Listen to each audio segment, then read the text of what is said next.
And if I move it, can you hear it? Oh, wow, that's That's nice. pretty cool, You huh? can't hear it. Yeah, that's why they have Pretty it. cool. Who's at the side of my door? Oh, it's my dad. Sister Shanita. Oh, no. Dude, did she text you back? Yeah, she has a test tomorrow. Or due tonight, actually. Test due tonight. Why do you need a whole day's work to take a test? No, she just hasn't started, I'm guessing. Sorry, I just got bad news. Oh. That sucks. Well, it sucks for him. Oh. Your brother-in-law doesn't want to go to the bachelor party. Oh, really? Yeah. Junior? Yeah. Oh, we'll talk about it later. All right. Sounds All right. good. Diego, whenever you're ready, just clap in front of the mic. Oh, do you want to do the honors? Oh, yeah, you can clap in front of your mic too. Perfect. All right. I am a horrible clapper. I'm like every time. Thanks for doing this again. Of course. I know there's somewhere out there in Luis Mi's house of us having, I guess you can say test number 1. I would like to get that and also have it before Our first recording? our first recording Yeah. because I That's don't think you had a long beard time back ago. then. Yeah, no. We weren't even recording video, were we? Yeah, we were. We were. Yeah, that's the only reason I wanted Luis Mi. You heard me. Yeah, we had videos. My other table that I had made. Oh, nice. This one of the This one's pitches. sturdy. No, it's not. One of the pitches for it is for the podcast was going to be called the Unstable Table with Oh. Diego. Nice. And at the end of every episode, somebody gets a hammer or a hatchet and just takes a whack at it and signs where they did it. oh. Then when it finally breaks, I try to build another table. Oh. But I'm like, that's cool. But Unstable yeah, table. man. You can still do it here. yeah, I mean, yeah, it's still unstable. And we can still mess it up. It's fine. It'll motivate me to do that. Yeah. So, okay, this is going to be embarrassing. Are you a Okay. deacon? No.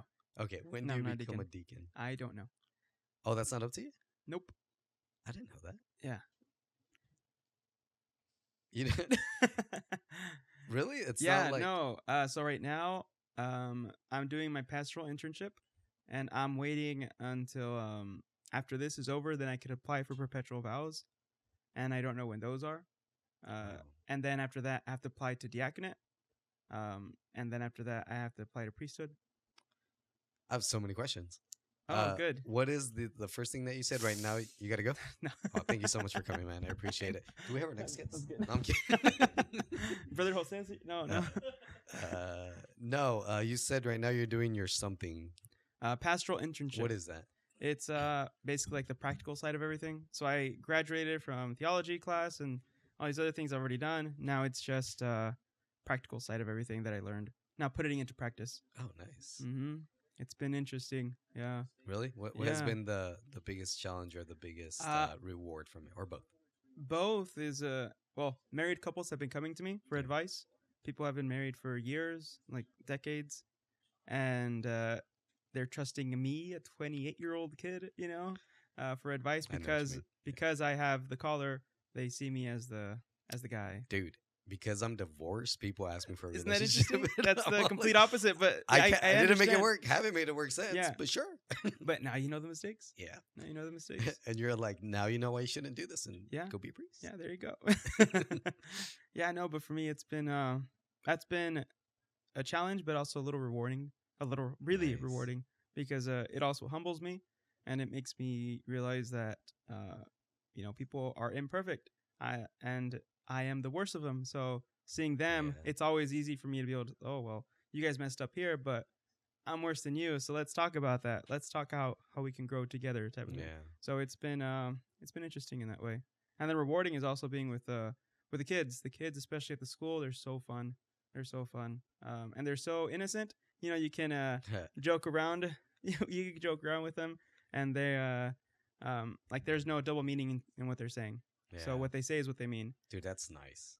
It is. Nowhere else is it like that, I feel. Well, I'm sure there Yeah. is in a lot of places, but Yeah, I don't really hear of much places like that. Yeah. So Dang. yeah. So it's been a really good, fruitful experience so far. I'm glad. A lot of married couples, a lot of broken relationships, a Yeah. lot of interaction with the altar servers and with the school and with the youth groups. It's just been all around. Man, busy blessing. schedule, huh? Yeah, a lot of house blessings too. Burying some You people. can bless houses now? Mm-hmm. Any layperson can bless a house. Oh, okay. It's just that I have the books. Okay. and the authority from my pastor, who has authority from the bishop. So that authority that's passed down to you, is it the Mhm. same as if a priest was blessing it? No, I rather have a priest do it because the priest is Jesus doing it. So the And you're priest, like an apostle. I'm like a lay Peter. person. So it's like getting Jesus Yeah. or getting me. Yeah, I get So you. it's because with them it's they go, the sinful priest goes, but they're Jesus. Yeah. They bring the holiness of their sacraments. Their holy orders is efficacious when it comes to these to any blessing that they do. Yeah. It's not them, it's Jesus. So That's cool, man. I can bless the house, but I rather a priest does it. Yeah. But the priests are so busy that they just ask me to do it anyways, which is fine. I like interacting with people in that. You know what's situation. awesome, but at the same time, it must be frustrating. We have 4 priests here, and they're super busy. Yeah. And which means good because they're involved in the community. But it must be frustrating to like, if I ask them to come here, Yeah. kind of thing. Yeah. No, it's interesting because it's one of the temptations for me. In the sense, temptations to be a permanent brother. I know I'm Oh. called to be a priest. I know that. All right. So sorry to interrupt, Go. but it goes on par with this. Yes. What's the difference between a brother, a deacon, and a priest? But go ahead and finish. Up. A brother. So it answers the question just by answering your question. So the reason I'm tempted to be a brother sometimes, I mean not so much anymore, but in the Vitiate I was specifically tempted to be a permanent brother instead of a deacon or priest, is because the brother is just like the sisters. They don't have any commitments to the sacraments. They just have commitment to the people. So when they go and interact with the people, and that's all they do. That's their whole life, just interacting with them and living for the youth groups, living for the Bible studies, living for those people in need.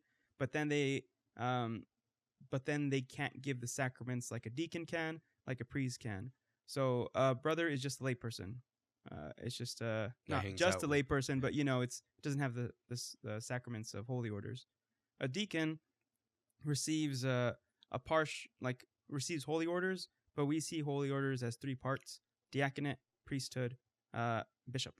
Mhm. So you become a deacon, you take part in the holy orders. You become a priest, you take a fuller part of the holy orders, and the bishop you receive the full holy orders. Interesting. So the deacon is Jesus the servant, Jesus the servant, like the one who washed the priest the disciples' feet, Yeah. and the priest is Jesus the head, and then the bishop is Jesus crowned with the Holy Spirit. Wow. So he has all authority, all governance, and receives the fullness of everything. So that's why he can do all the sacraments. A deacon really can't do any extra sacraments. They can just do Baptisms, right? baptisms and marriages. But baptisms can be done by any layperson. And in marriages, the people doing the sacrament is actually the couple. The couple are the ones that Saying are the vows, right? and they're the ones that bring about the sacrament. So if there's no Whoa. priest available, no deacon available, they can just do it themselves, like recite the vows. Like it's happened like some situations There where need priest, to be witnesses, though, right? there has to be a witness. Again, unless you get dispensed from it. I Gotcha. think. Don't quote me on that. Well, We're quoting. It's on camera. Yeah, it's on camera. It's done, Yeah. man. Don't quote me again. We're gonna clip this and be like, "Yeah, That's Brother right. Victor Yeah. said that," and then just. But I know that they know there's you can get dispensations from one of the things. But What in is canon law, dispensation? dispensation is you can do something with permission from the bishop Oh, I that you gotcha. couldn't do otherwise. And it's so there's such a thing as validity, which means that it happened, and then there's being licit or illicit. Licit means that it's lawful, and if it's Gotcha. lawful, if it's unlawful but valid, which doesn't happen, but if it is valid, then the sacrament happens. But then it's Gotcha. unlawful, so it's against what the church teaches. It's not the So ideal. It's not the sacrament, then, Mhm. right? Like there's an example of a priest, I think somewhere in Mexico, I don't know. But when the Vatican II came out, actually no, he was mad at the bishop. I think it doesn't matter. He was mad at one of the bishops, and to get back at the bishop, he decided to go to a bakery. And at the Nice. bakery, he took out the missal, and he brought his own wine, and he consecrated all the bread in the bakery. Whoa. Yeah. And it's valid, right? And it was valid because he did it with the wine also. But the only one that could be consecrated is the bread that's wheat and water. So the consecrated host has to be made out of bread and water only. So anyways, so the bishop had to go. Some people, they had to buy out the whole bakery just in case, and then they disposed of the bread, in a nice manner. Usually, it's by either burning it with prayers, or burying it. But in this case, I'm sure they would have just burned it. But anyway, so that's an example like of the smell of toast, it could be exactly. It could be an example of being valid but illicit. It was very, very unlawful for him to do that, but it could have been valid. Or it probably was because he had the intention of what the church wanted in a way, in like really spiteful way. But maybe it didn't happen. Maybe it did, but the bishop just wanted to. So anyways, so illicit is unlawful, but valid means that it happened. Gotcha. Yeah. So a person can get married without a priest. Yeah. Cool. Because it's in the Orthodox Church, I think.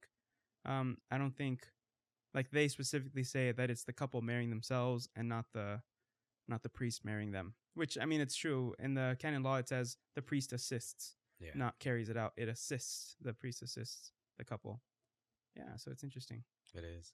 So you're tempted right now to just stay a brother, and thank you for being so vulnerable. I was tempted. And since you don't want to be a priest anymore, no, I'm kidding. Dang. So when you were, what made you get out of that? Just the confirmation of my vocation. Because I mean, you still see the beauty of the brotherhood, because you see the necessity of it. Because our priests here are so busy that they can't be with the people all the time. Yeah. And I'm sure they want to be with the people more often, but they're consumed by the sacraments, which is beautiful because a brother can't give forgiveness to somebody. Yeah. A brother can't absolve somebody's sins. A brother can't anoint you at the end of your life so that you go to heaven and give you the apostolic blessing, which sends you straight to heaven. And you can't do that as a brother.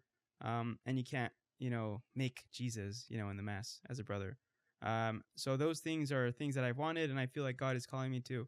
But it was confirmed, especially during novitiate, with one of the greatest confirmations. So I'm pretty certain that that's my calling.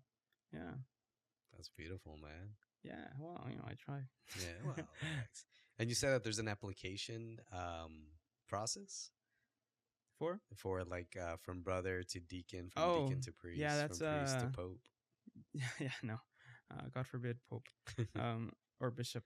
But yeah, no, for us, especially the Oblates, I'm pretty sure it's similar with other orders. But in order to be accepted into perpetual vows, you need to apply, send it to Rome, and then they... What's the fee? The processing fee. The mailing, I guess, the stamp. Guys, it's pretty cheap to be a priest. That's for brotherhood. Oh, brother. Yeah. To be perpetual vows, you just have to write the letter, handwritten, send it to them, and then they have to approve it over there in Rome. They tell you, okay, you're approved, you can do it. Wow. And then after that, only once you do perpetual vows can you apply for diaconate. And the same thing, you have to write a letter to the superior general in Rome, and then they have to approve it, and then they send it back, and then we have to find the bishop to do it for us. So it means it takes around 3 months to do it. Yeah. So if it happens 1 month, and then 3 months later, diaconate. And then again, once you're ordained a deacon, you apply to be a priest, and you have to be a deacon minimum 6 months. What would be some reasons that your application would get denied? If somebody says that I'm not worthy of it, because like when you do, or just anybody, anybody, and the superior accepts it. Dude, accepts that.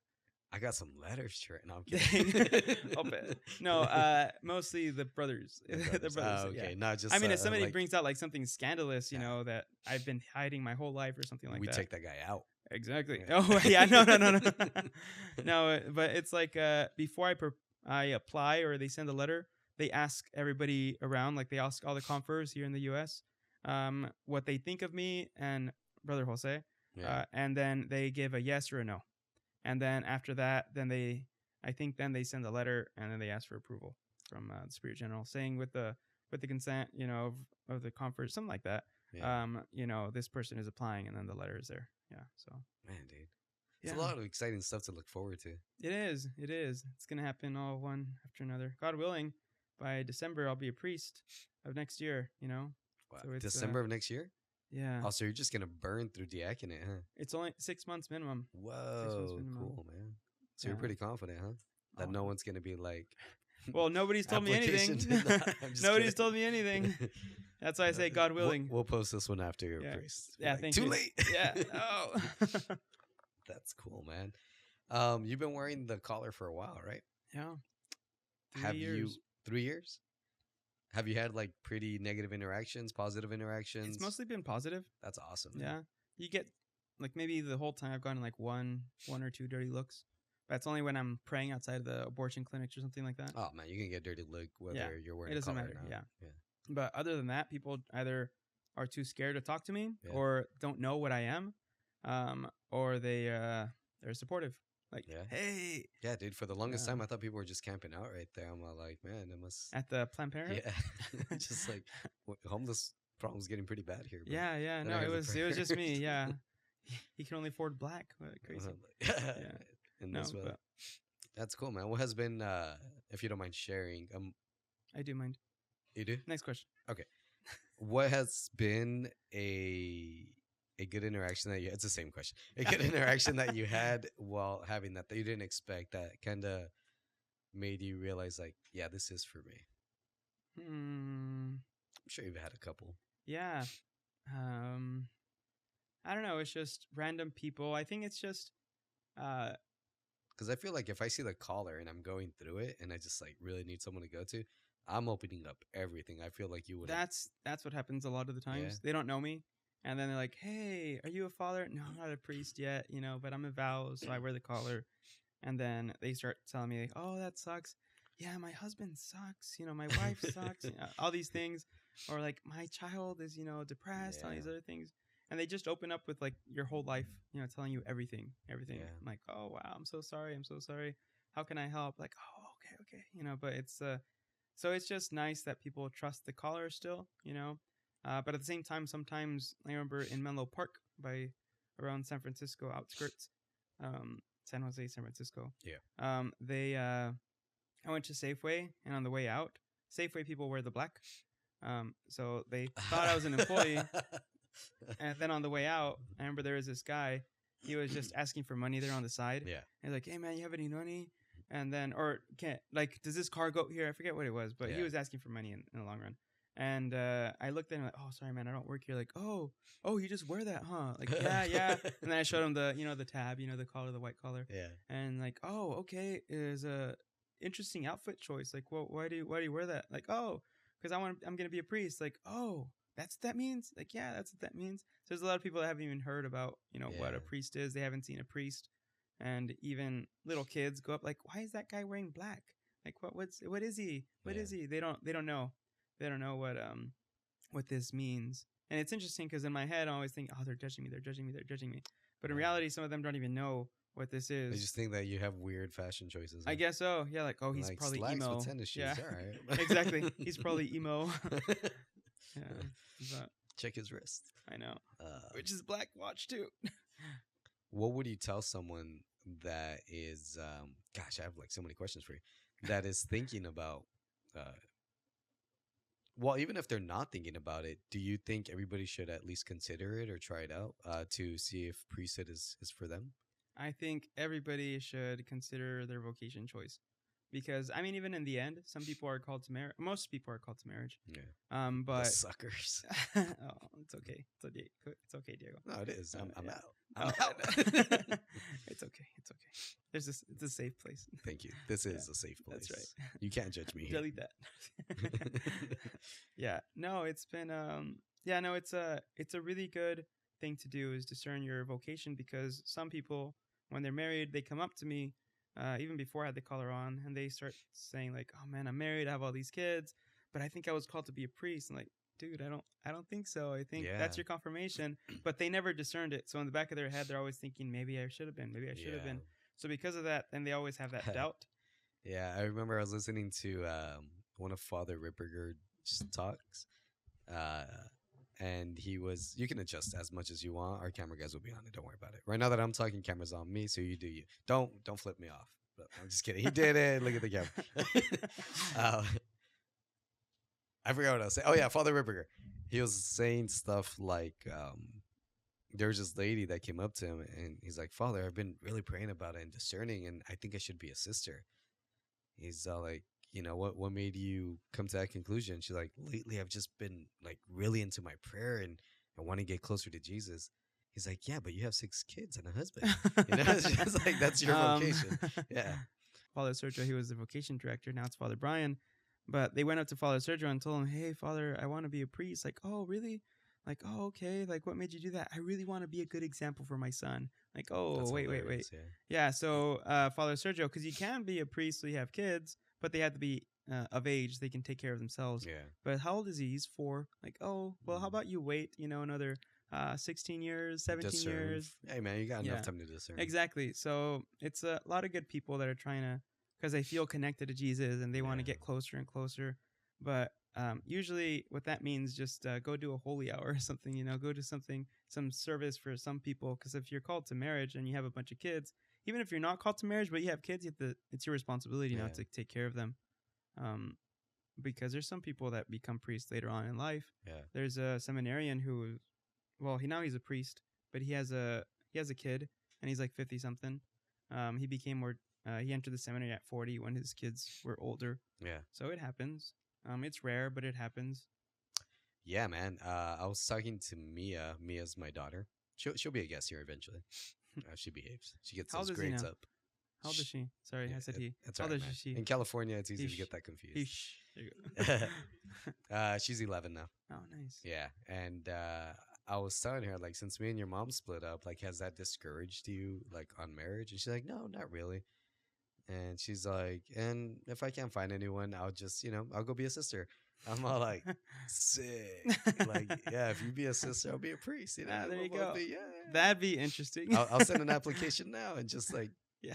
just put in the back. And then when you're of age or you go in the comment, they'll just be like, to my application, get the desktop and be like, all right.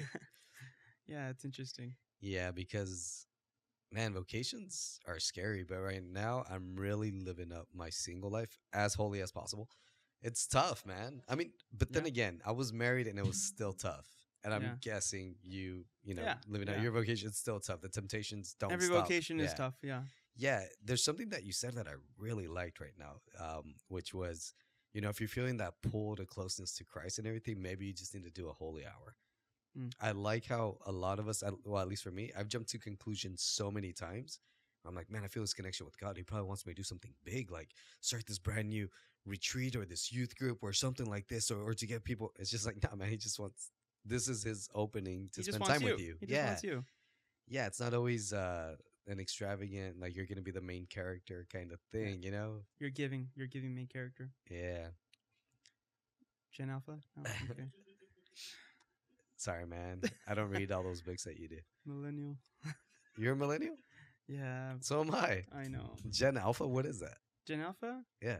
It's millennials, Uh-huh. and I'm the cutoff. 1996 is cutoff. Oh. And then after us is Gen Z, up to Gross. 2010, 2012 is Gen Disgusting. Alpha. Mia. Oh, she's Gen Alpha? Gen Alpha, yeah, with all the skibbity riz, Ohio Sigma. She toilet. said that the other day. See? Look Yeah. at the Gen There you go. Zs feel like how the Yeah. millennials feel about Gen Zs. Yeah, there you go. They're cringe. You guys are giving cringe. Whatever you guys are feeling Cringe right main now, character. We felt that about you guys.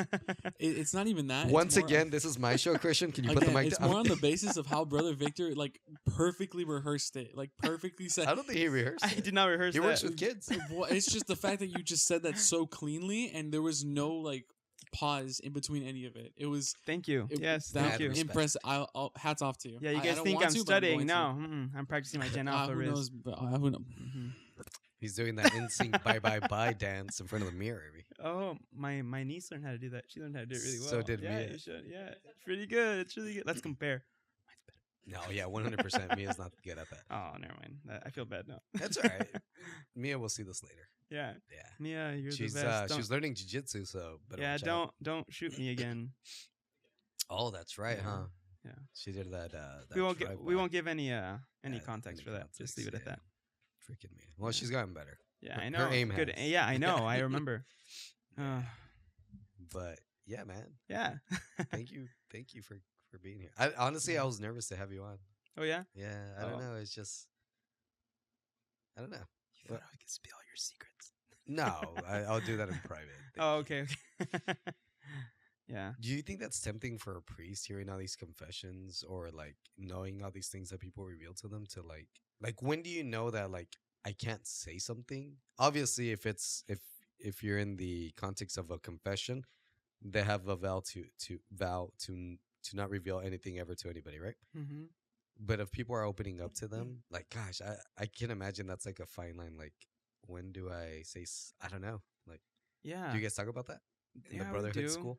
We do in the in the priest school. Yeah. Yeah. Is that what it's no, called? Seminary. Oh yeah, priest school. Yeah. Not preschool, priest school. Yeah. But it was yeah, basically if you tell a priest, usually they keep it private. Yeah. That's a general rule. I don't know. I keep forgetting because it wasn't that clear in the seminary discussions because it was going one way or the other.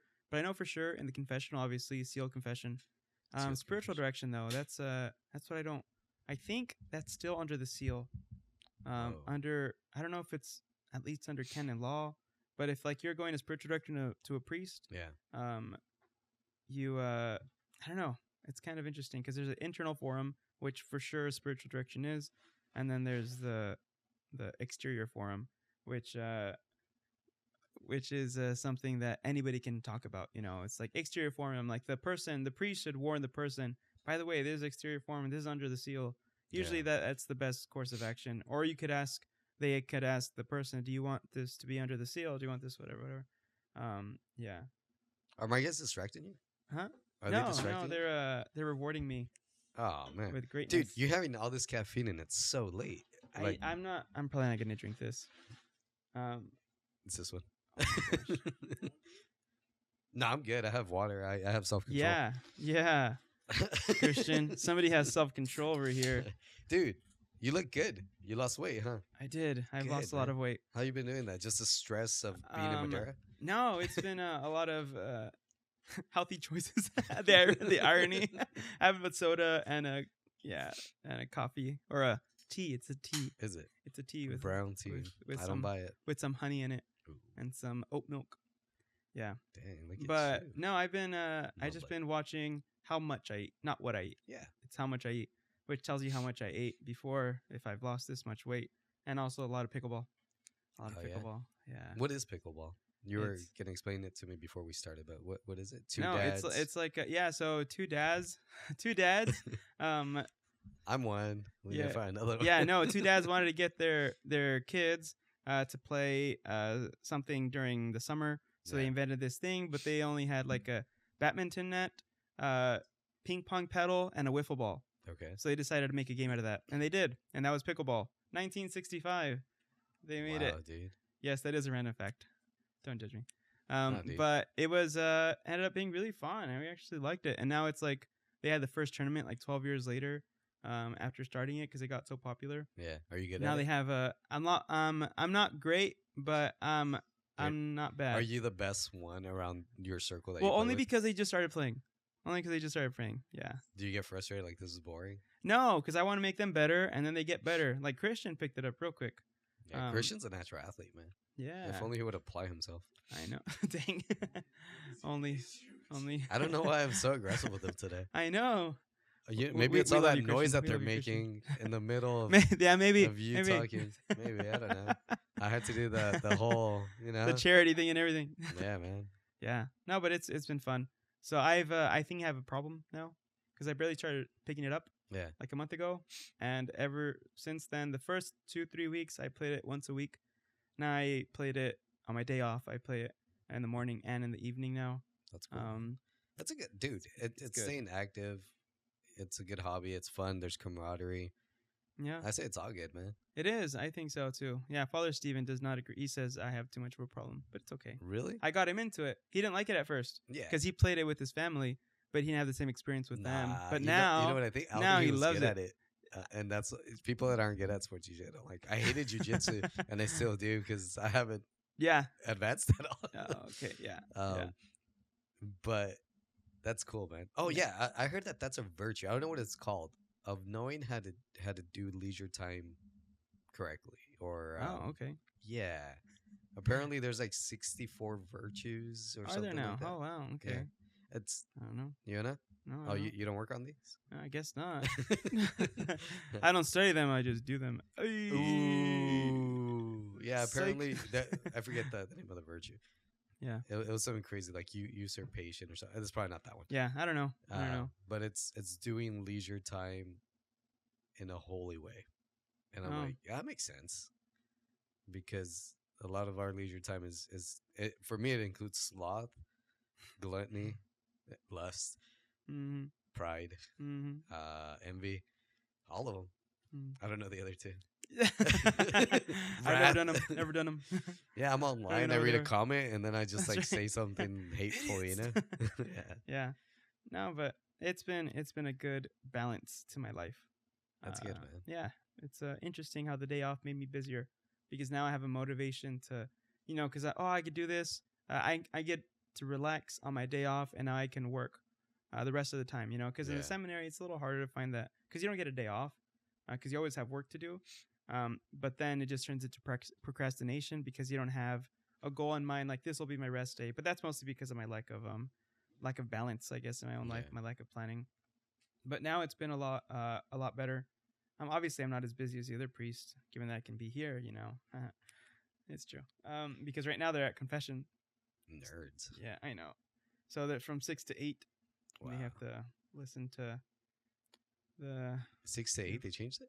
Oh, no, it's always It's been always that. been 6 to 8, yeah. But then they go until the last person, so That's awesome, can dude. get to 9. But the people have been cutting it off lately, so. awesome. Yeah, one time I showed up at 8 and they're like, Yeah. don't die until next confession. Yeah, And I'm basically. like- Yeah, no. That's why there's the Mass Times app. You can find the confessions anywhere. There's a Mass Times app? Yeah, and that's pretty cool because then you get to download it, and then you just put your zip code or your wherever you're at, and then it tells you confession times and Yeah. mass times, adoration times. Sergio just created of like a little cheat sheet of all the confessions at times, and Oh, okay. and I kind of go based off that. Oh, Because nice. I'll go to Kerman Mm-hmm. or Madera, honestly, with those. Yeah, Yeah, it works with my schedule. yeah, but this is yeah, I like this one because you if you're get, like- traveling, Uh-huh. if you're traveling, you could Oh, just look it yeah. up anywhere. Oh yeah, we're gonna probably need that Yeah. this weekend. You already Thank got you. it. Look at that. There you go. Yeah, my people get. You just have to, especially after COVID. Now you have to call just to make sure because there's this one parish. I won't say which, but every time I go, it says it on there. Are you gonna have Fireball? confessions? No. Okay. If you're having, are you having confessions this time? And then you go, and then they're not. So I have to call ahead because the priest felt sick, or the priest was not feeling well, or he worked too hard the day before. I forget what. It was, must be but- tough when it's just one Yeah, no, it is. It is. But yeah, see, mass, confession, adoration, mass confession. enter your- All right. and look at them. This is all the ones today. Yeah, and then these are the ones for the other ones, and it gives you other times there too. Anyways, it's just a good resource, Yeah. along with my pickleball resource. Pickleheads. Yeah, boy. Yo. What's one thing that frustrates you that you see like at church, like during mass or around the parish? That Mm. and it's nobody's fault. It's just like kind of out of ignorance within the people, the lay people. If there is anything that frustrates you, I mean, you're human, so I'm sure there's like 10. I mean, not really. No? No. It's been Father John has been fixing a lot of those little annoyances. It's not like they're doing anything wrong, like you said. They just don't know Yeah. that they're doing something bad. It's like sometimes they're doing something disrespectful, but they don't know it. Yeah. Just little things that they don't realize sometimes, but that's only because they've never been told otherwise, Yeah. and it's the way it's always been done. So Father John has been very firm and very good about being able to tell them, actually, you guys should do this way. And he's very good on his delivery. He's not like condescending or rude about it, no. and also he's not too gentle. Where it's like, well, I get why you do it. It's like, No, he's like, don't do this, and then everybody's like, oh, I okay, didn't know. Oh yeah, okay then. exactly. Yeah, no, he's very good about being straightforward, yet not and yet comforting at the same time. Yeah.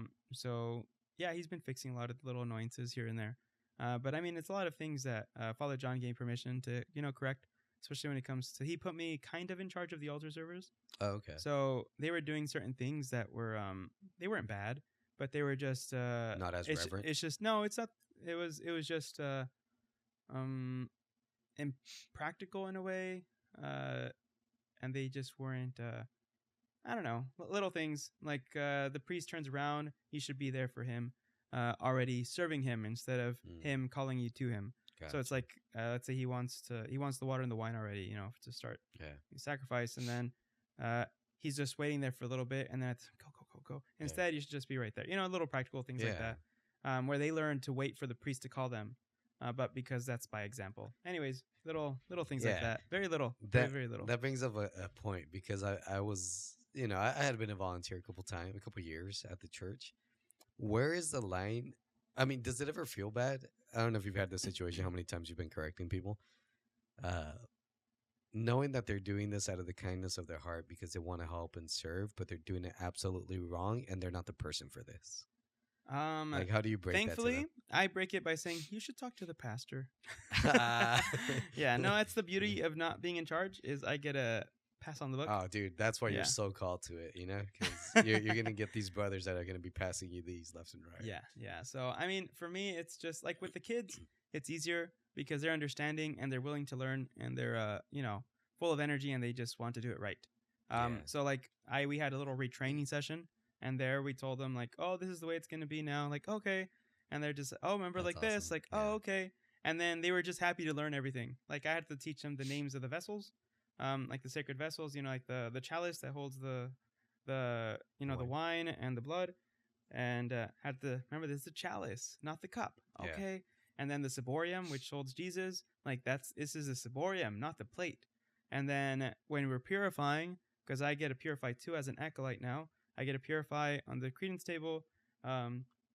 And they were always saying, "Oh, are you gonna wash the dishes now?" Like, no, I'm purifying the sacred vessels. Like, oh, okay, and they got to See, learn being those a priest is terms. just like marriage. You gotta wash dishes. Exactly. No, but I mean, it's just little things like that they learn, and they were so happy to learn. So I Yeah. get to quiz them when they come into the sacristy, like, "What's this? Ciborium." And they're so happy, like, Whoa. "What's this? Yeah. That's the paw." Nobody knows what that is. The little square. The sheet.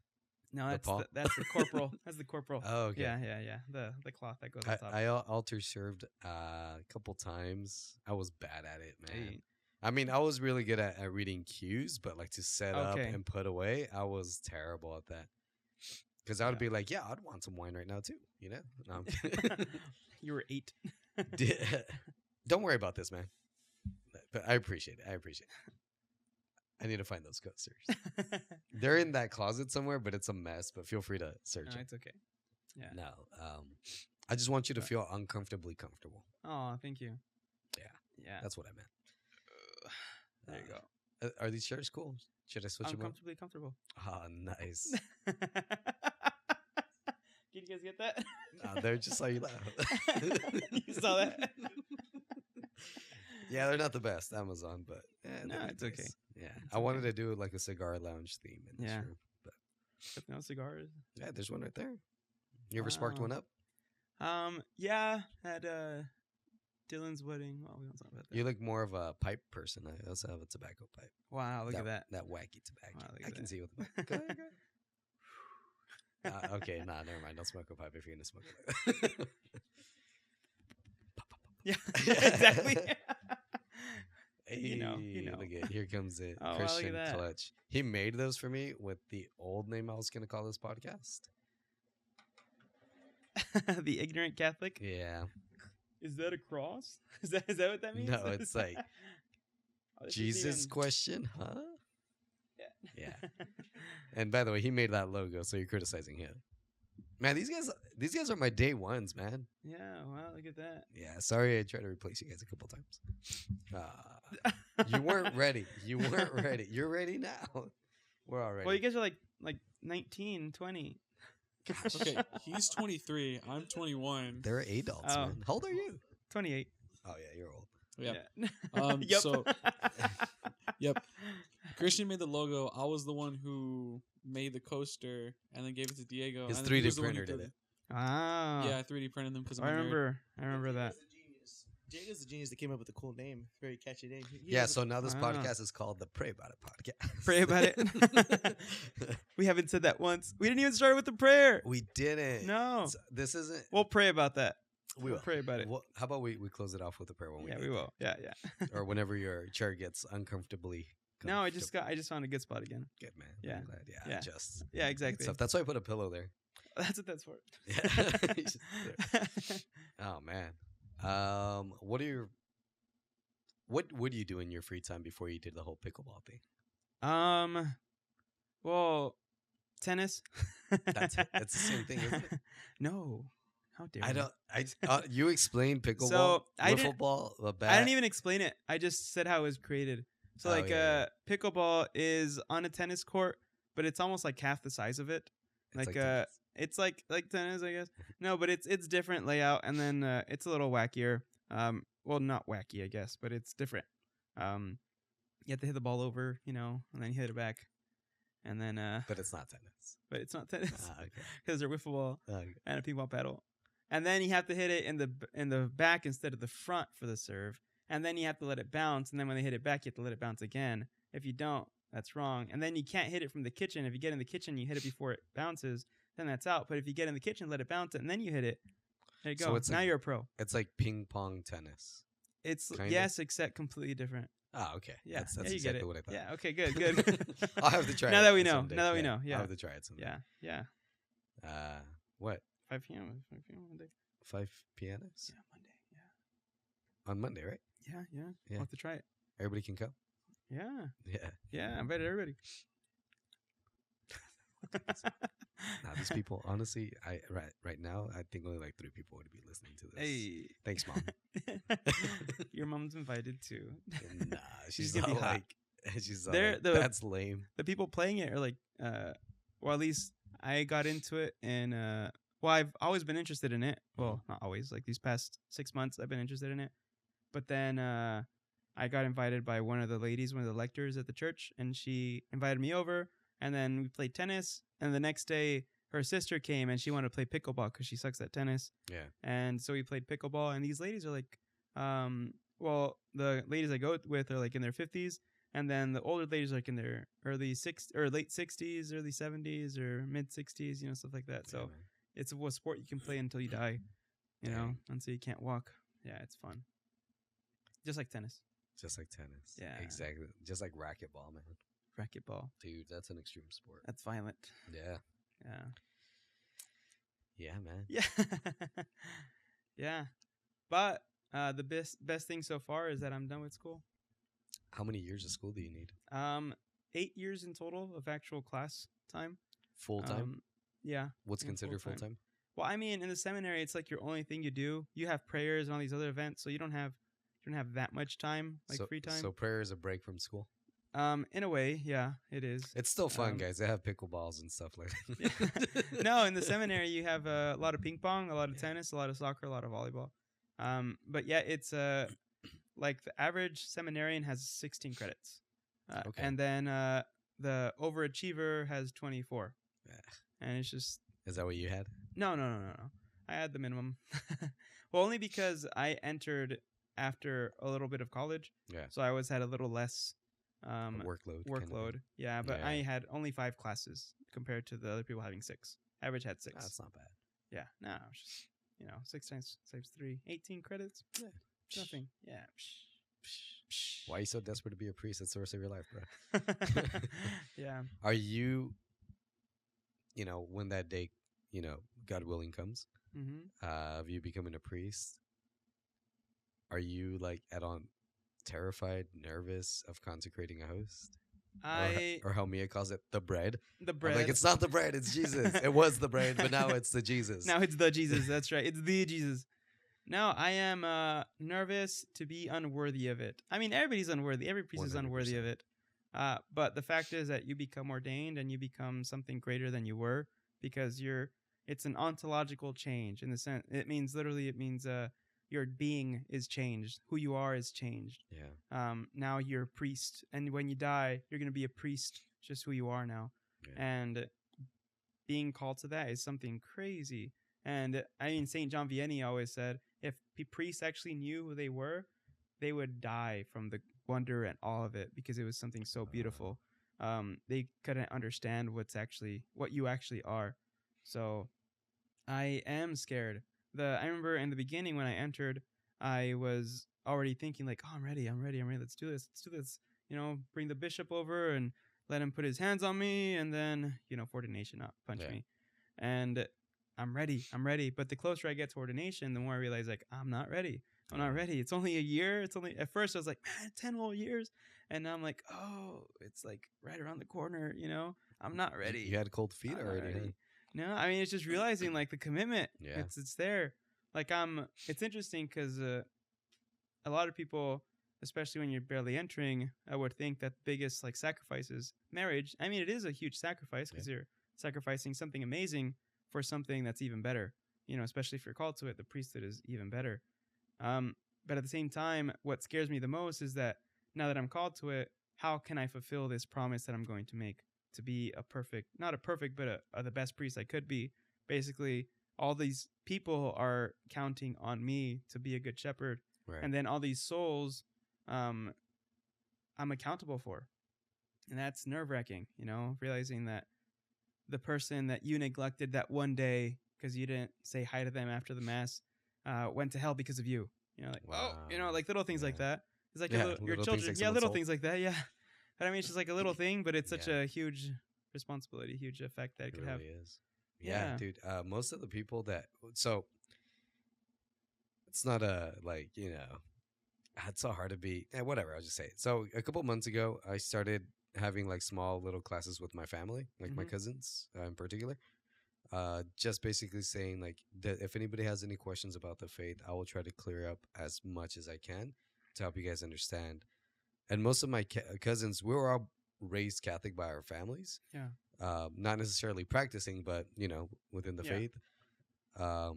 But every time one of my cousins said, "Well, the reason I left the faith was because a priest, a priest, a priest, Yeah. a priest, a priest, a priest," every single time. Exactly. And I was like, there's more priests. Maybe, Yeah. you know, you guys don't mesh that well. There's some priests I don't really mesh well with, and I'm just like, Yeah. well, there's more. I mean, sometimes it's sad to say. My uncle also was saying the same thing because in Mexico, well, no, he's out here in Mexico. He's in Los Angeles area. He says his excuse is also the same thing. He doesn't go because of this one priest, but he's in Los Angeles where there's like 20 parishes. Yeah, anyways, but I think it's just an excuse to not go. Yeah. Because it's easier to say, well, the priest is bad, therefore I can't go. Yeah. But I mean, it's not about the priest. It's not about you. It's about living out, you know, what God wants. Like He gave us everything. Like He's literally holding you together right now. Like if He stops thinking about you, you would disappear. He's holding you together every moment, and you don't want to give Him an hour. You know, like come on. Even if the priest sucks, you're not there for the priest. You're there for Jesus. You gotta receive Jesus Himself, and it's So I mean, honestly, the biggest thing I've gained in the seminary is especially nowadays, because now being a priest isn't how it used to be, where you get in there and now you're honored and revered by everybody, Right. because the priesthood is amazing. You know, no, now it's the opposite. You know, everybody looks down on you. Everybody questions why you're doing what you're doing. Yeah. And then they question your motives, like, are you a pedophile? Are you doing this because of this? Or are you doing it for the money? Are you doing it for this? But now it's like complete opposite, you know, where, I mean, some people still think the church has all these millions of dollars. And I mean, they do in the sense, but it's not for them. It's for other people. Like the church is the greatest charity ever. I remember that was one of the things that like my family in the first class, because it wasn't hostile, but they were just completely blunt because we're family, so it's easier to be like, well, yeah, like they're super rich and they have all this money, and like why do they want so much money? It's because they want power. And then I literally Googled, I'll be like, how much has the Catholic Church donated just within this last year? It was like $1 something billion in charities. Yeah. No, yeah, they have, and I mean, a lot. Sorry, but do you mind moving the mic a little closer to your face?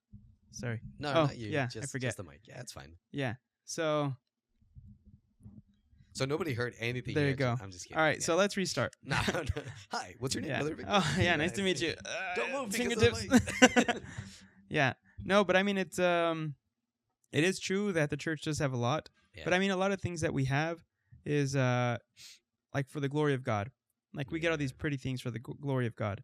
But at the same time, sometimes some people do get over focused on the nice things and forget about their people.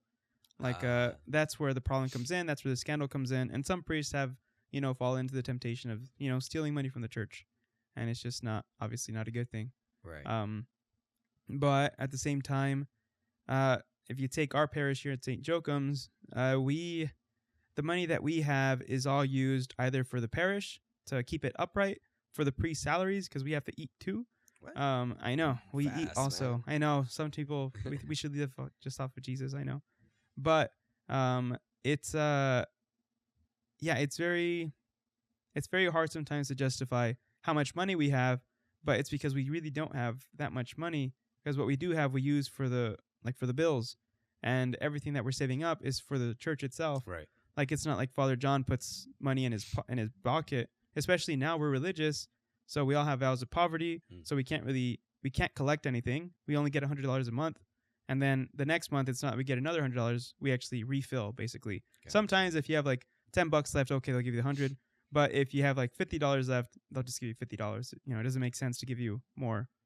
If people like, for example, I asked, I think it was Father Carlos when my grandma was passing away. He came here to do the anointing, and Mom gave him a donation. Yeah. Does that go in his pocket? No, right? no, yeah. So donations, people always give us stuff, and they always say, para los chicles, you know, for your candy, for your Yeah, drinks, for your para la cafe, soda, yeah. yeah, for your soda, whatever. But we always say, oh, thank you, because we can say that because eventually that money will be used to buy us those things in a way. But what happens is we take it and we give it to our treasurer, and the treasurer deposits it into our mutual fund, and that fund is used collectively, and that's what pays for everything. But we only get the $100 a month. We can't keep what they give us Gotcha. because of the vows of poverty. So Is it we never get much. freeing in any way? It's very freeing. Yeah. So when we have the vows of poverty, we don't have to worry about things. We just have to worry about doing our work. Yeah. So we're free from things, possessions.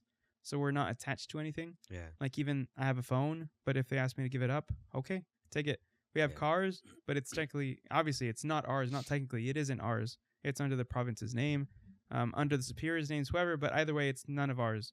Yeah. If somebody asks for the car, they take it. Like the car I had was the one that Father Chumar was using, and then the car that other people have were cars that other people used before. So it's not something that's ours. It's something that whatever the need is, we have to give it to them. In the California, we need a car because we have a lot of house blessings to go to, a lot of Yeah. funerals we have to go to, a lot of different ministries you need to go to that requires a car. Yeah. Most things are Uh-huh. walking distance. Yeah. Exactly.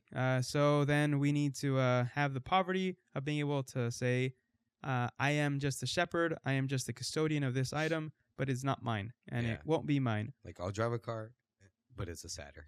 No. No, I mean even with our rule, we can't have fancy cars. That's So awesome. anything that appears fancy, even if it's not fancy, like if it was donated by one of our, our parents, Yeah. donate a Mercedes or whatever. Because it's a Mercedes, we have to either sell it, buy a cheaper car, but always reliable. Because I mean, at a certain point, buying like a $5,000, $2,000 car, just Yeah. because it's poverty, that's eventually end up spending like $5,000 just to repair it. Just to- Instead, just buy a newer car that'll last you. It's reliable, like a Toyota, Toyota Dude, Corolla, Toyotas Honda are like, Civic. You know, are like if you're in an abusive relationship and they won't go away because you completely neglect your Toyota and it'll still be loyal Yeah. and take you where you need yeah, to go. no, exactly. So just buying cheap cars that are reliable is something that's good. Obviously, don't buy Yeah. trash stuff that won't last you. They're not even a company anymore. So Oh, they okay. can't. Well, anyways, Dude, and if they sue us, we'll finally make it big. hey, had to give it the mics though. Yeah, Yeah. it's all right. Yeah, so we have the vows of poverty, and that frees us from things, so we don't have to worry about anything. That's awesome. So we say, we'll give our lives to you, and you have to take care of us. That's what Yeah. happens. I heard this once from an oblate. I forget his name. He was here visiting once. That poverty, I believe the three vows: poverty, chastity, and obedience. Right? Mm-hmm. It's to fight against. Gosh, you just said what's the opposite of poverty, or like what's the temptation? Power, right? No, it's power, pleasure, and possessions. Yeah, Possessions. to fight against those three things. It was the three P's. Mhm. I remember he called it. Because yeah, man, once you take a vow of chastity, it's just like, okay, does that ever like cross your mind about like, okay, I'm not gonna have intimacy with a woman. I'm not gonna have children. I'm not gonna have like what all the movies show, like the white picket fence and stuff like that. That job that it's Yeah. cool. You have cool workers, or you don't. Yeah. Like letting that go. Is there any like Yeah. hesitation? Yeah. I mean, not necessarily hesitation, but it is like one of our professors said that actually we got a guy who came and he was giving us a talk Mhm. to mourn your celibacy. Wow. Mourn your celibacy. So I mean, it's like a human factor that we're all like by design, uh, bodily, we're called to marriage. We're Right. called to procreate, to be with a woman, to be with the opposite sex.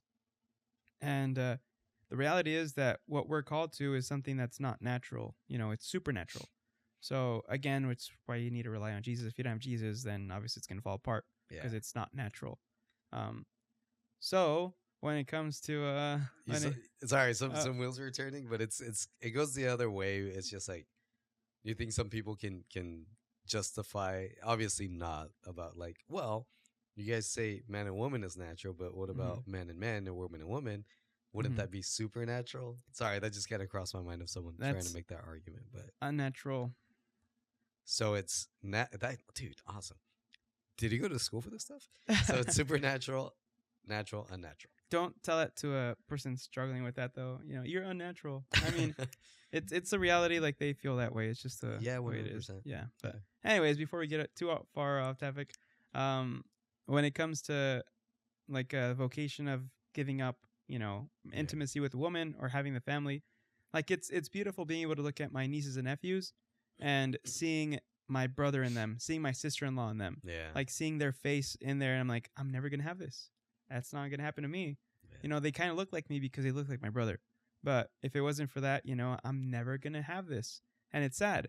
But it's beautiful at the same time because I'm called to something greater. Jesus says, "If you give your life to me, you'll be rewarded 100-fold." So that's what I'm counting on, But at the same time, all for the love of God, and it's also really good to mourn that feeling. So it's something that you can't just let sit there. It's a reality because some people might feel guilty. Oh my gosh, I'm never gonna have a kid. I'm never gonna have a wife. But it's not something that you're gonna be like, oh my gosh, like okay, no, can't feel these things, can't feel these things. I'm gonna be a priest. I have to be good. No, you have to, be human and like feel it. Feel those emotions, let them Yeah. out, and let yourself, understand like this is not what I'm gonna have. And it's okay to be sad because it's something beautiful that you're giving up. You're Yeah. giving up something beautiful for something even greater because what you're following is God's call, and that calling is amazing. Likewise, as a married person, you mourn. Sometimes, usually don't. Most people don't. You Yeah, I can was mourn the about to priesthood. say, because no, or just single life in general. Yeah, I mean, later on in marriage, you mourn that. No, By force almost. I was kind of thinking maybe because I'm going to a bachelor party this weekend, and I was thinking like, is that kind of like the morning of it? But I think it's turned into a thing that's so sinful, and Yeah. Yeah. yeah. Yeah. What is it when indulging in just pleasures, Yeah. But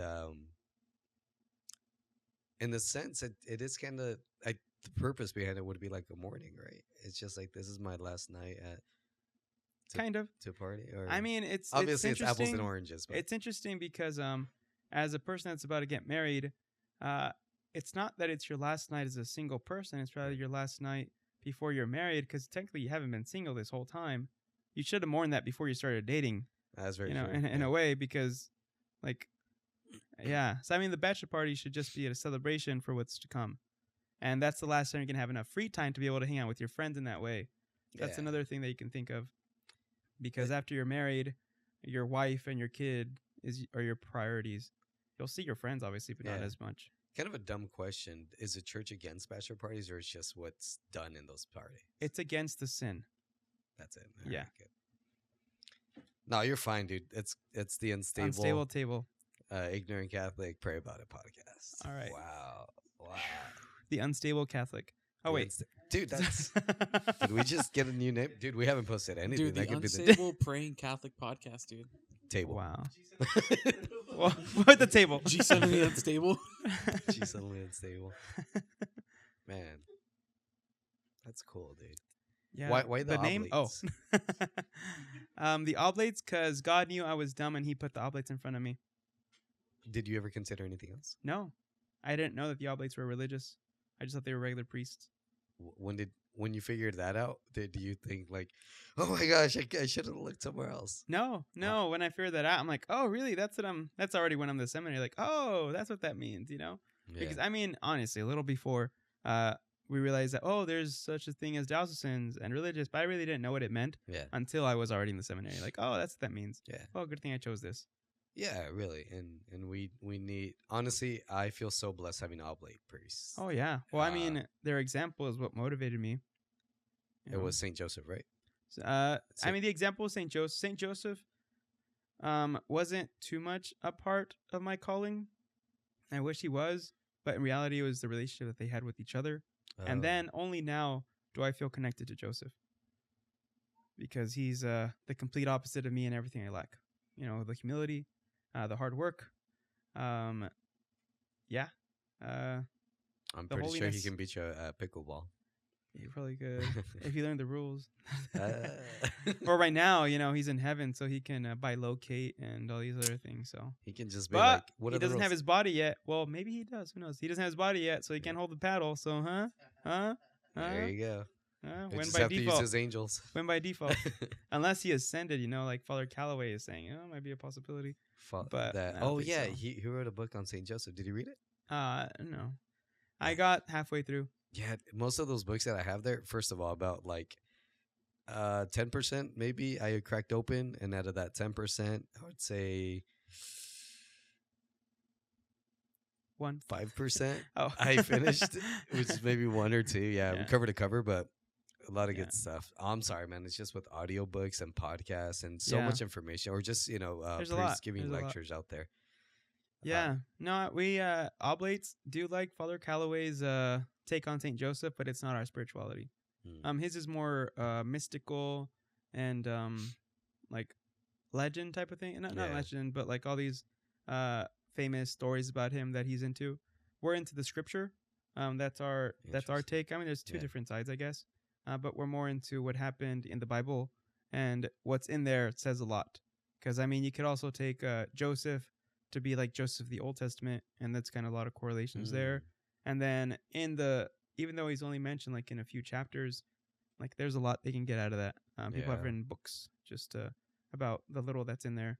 Yeah, He man. never spoke, but he says a lot with his actions. Yeah, Joseph's awesome. When did I start asking Saint Joseph to pray for me? Gosh, I'm trying to think what my motivation. I think it's just when I wanted to stop becoming me. You know, that's like I want to be an actual man. I remember my prayer. Dude, I haven't prayed. You know, I've been struggling with prayer, and I've been wanting to ask you, like, Mm. when you're kind of in a funk of not having a consistent prayer life, or like you just find it completely difficult to pray. Like, how do you get out of that? But just what I would ask Saint Joseph was this: I'd be like, help me be a good father, help me be a good brother, help me be a good son, a good friend, a good worker, and I think there was one more in there. But like, and did the camera die?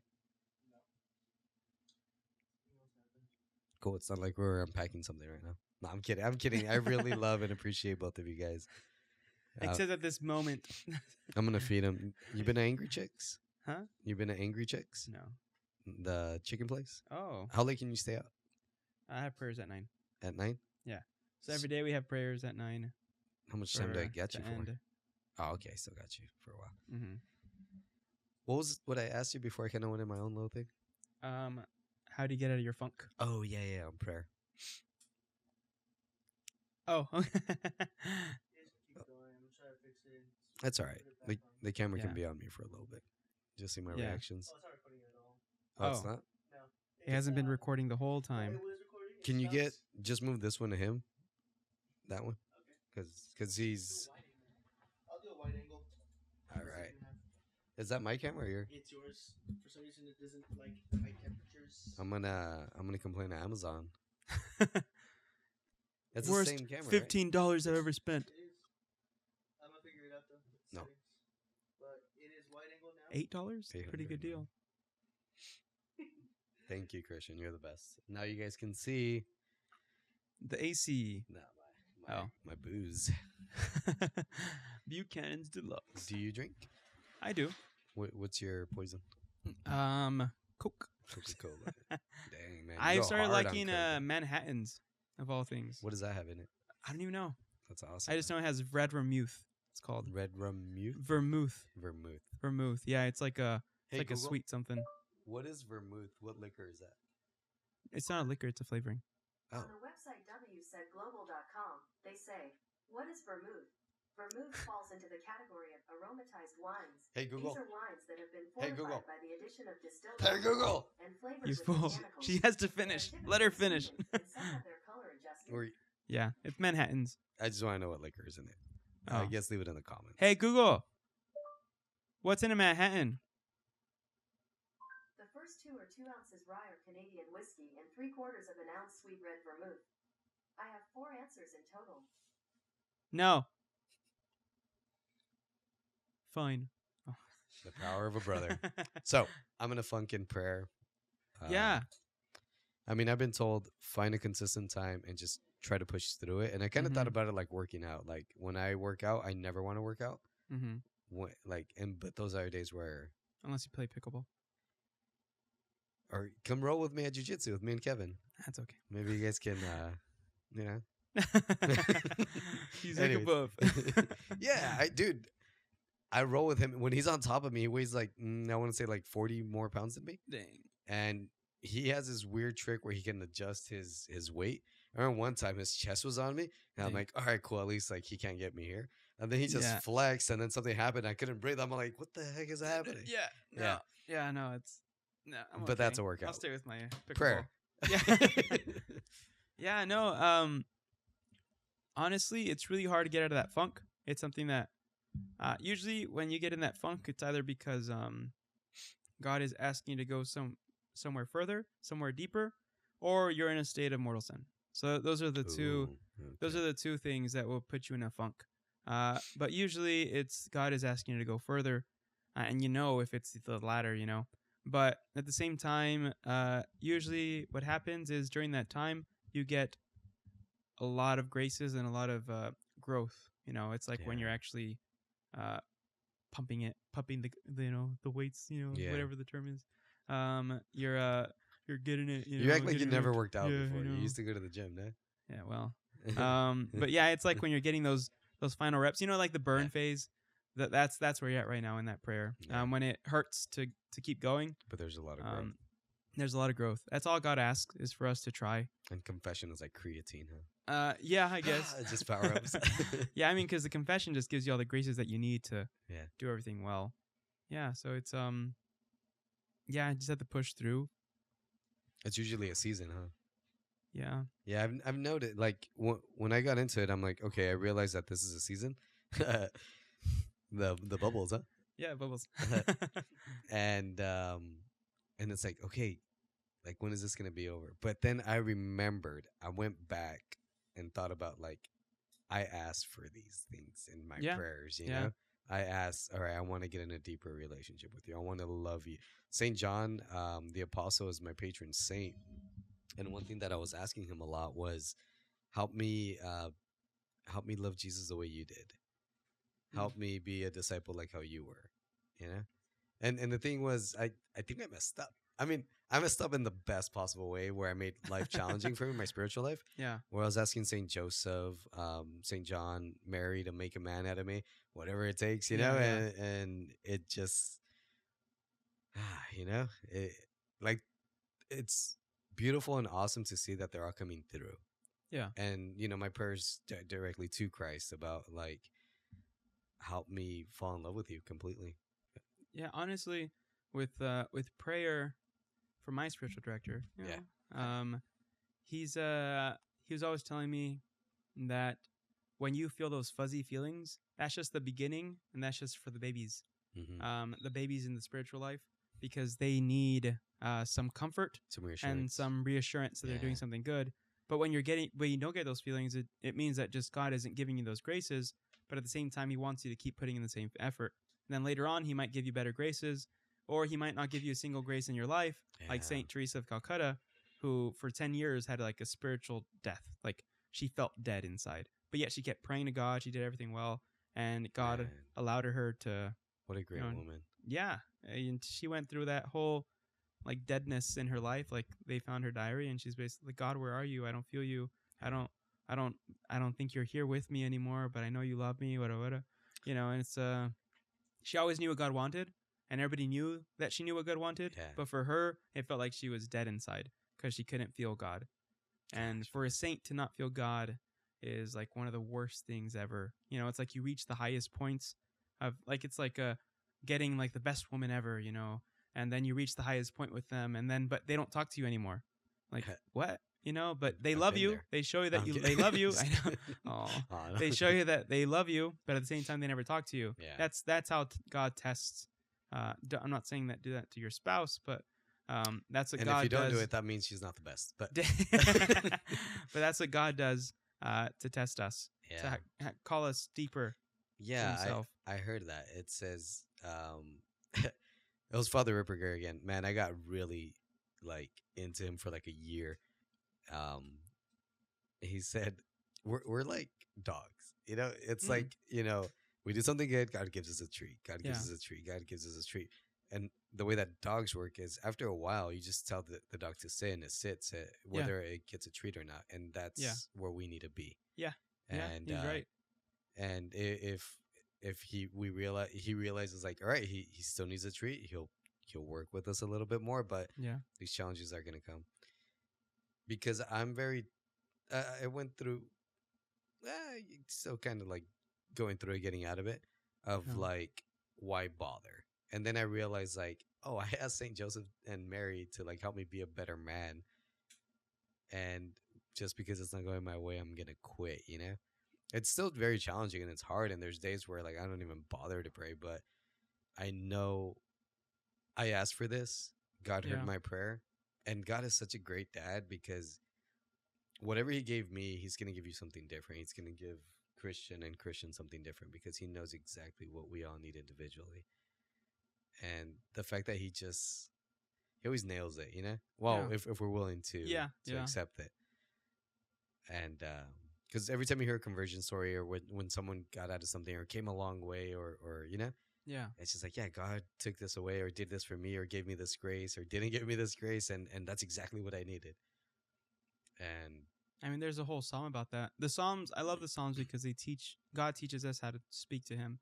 And one of the Psalms is, I forget how it goes exactly, but it says, why do I keep trying, Lord? Why do I keep going this way when you reward all these people that are evil?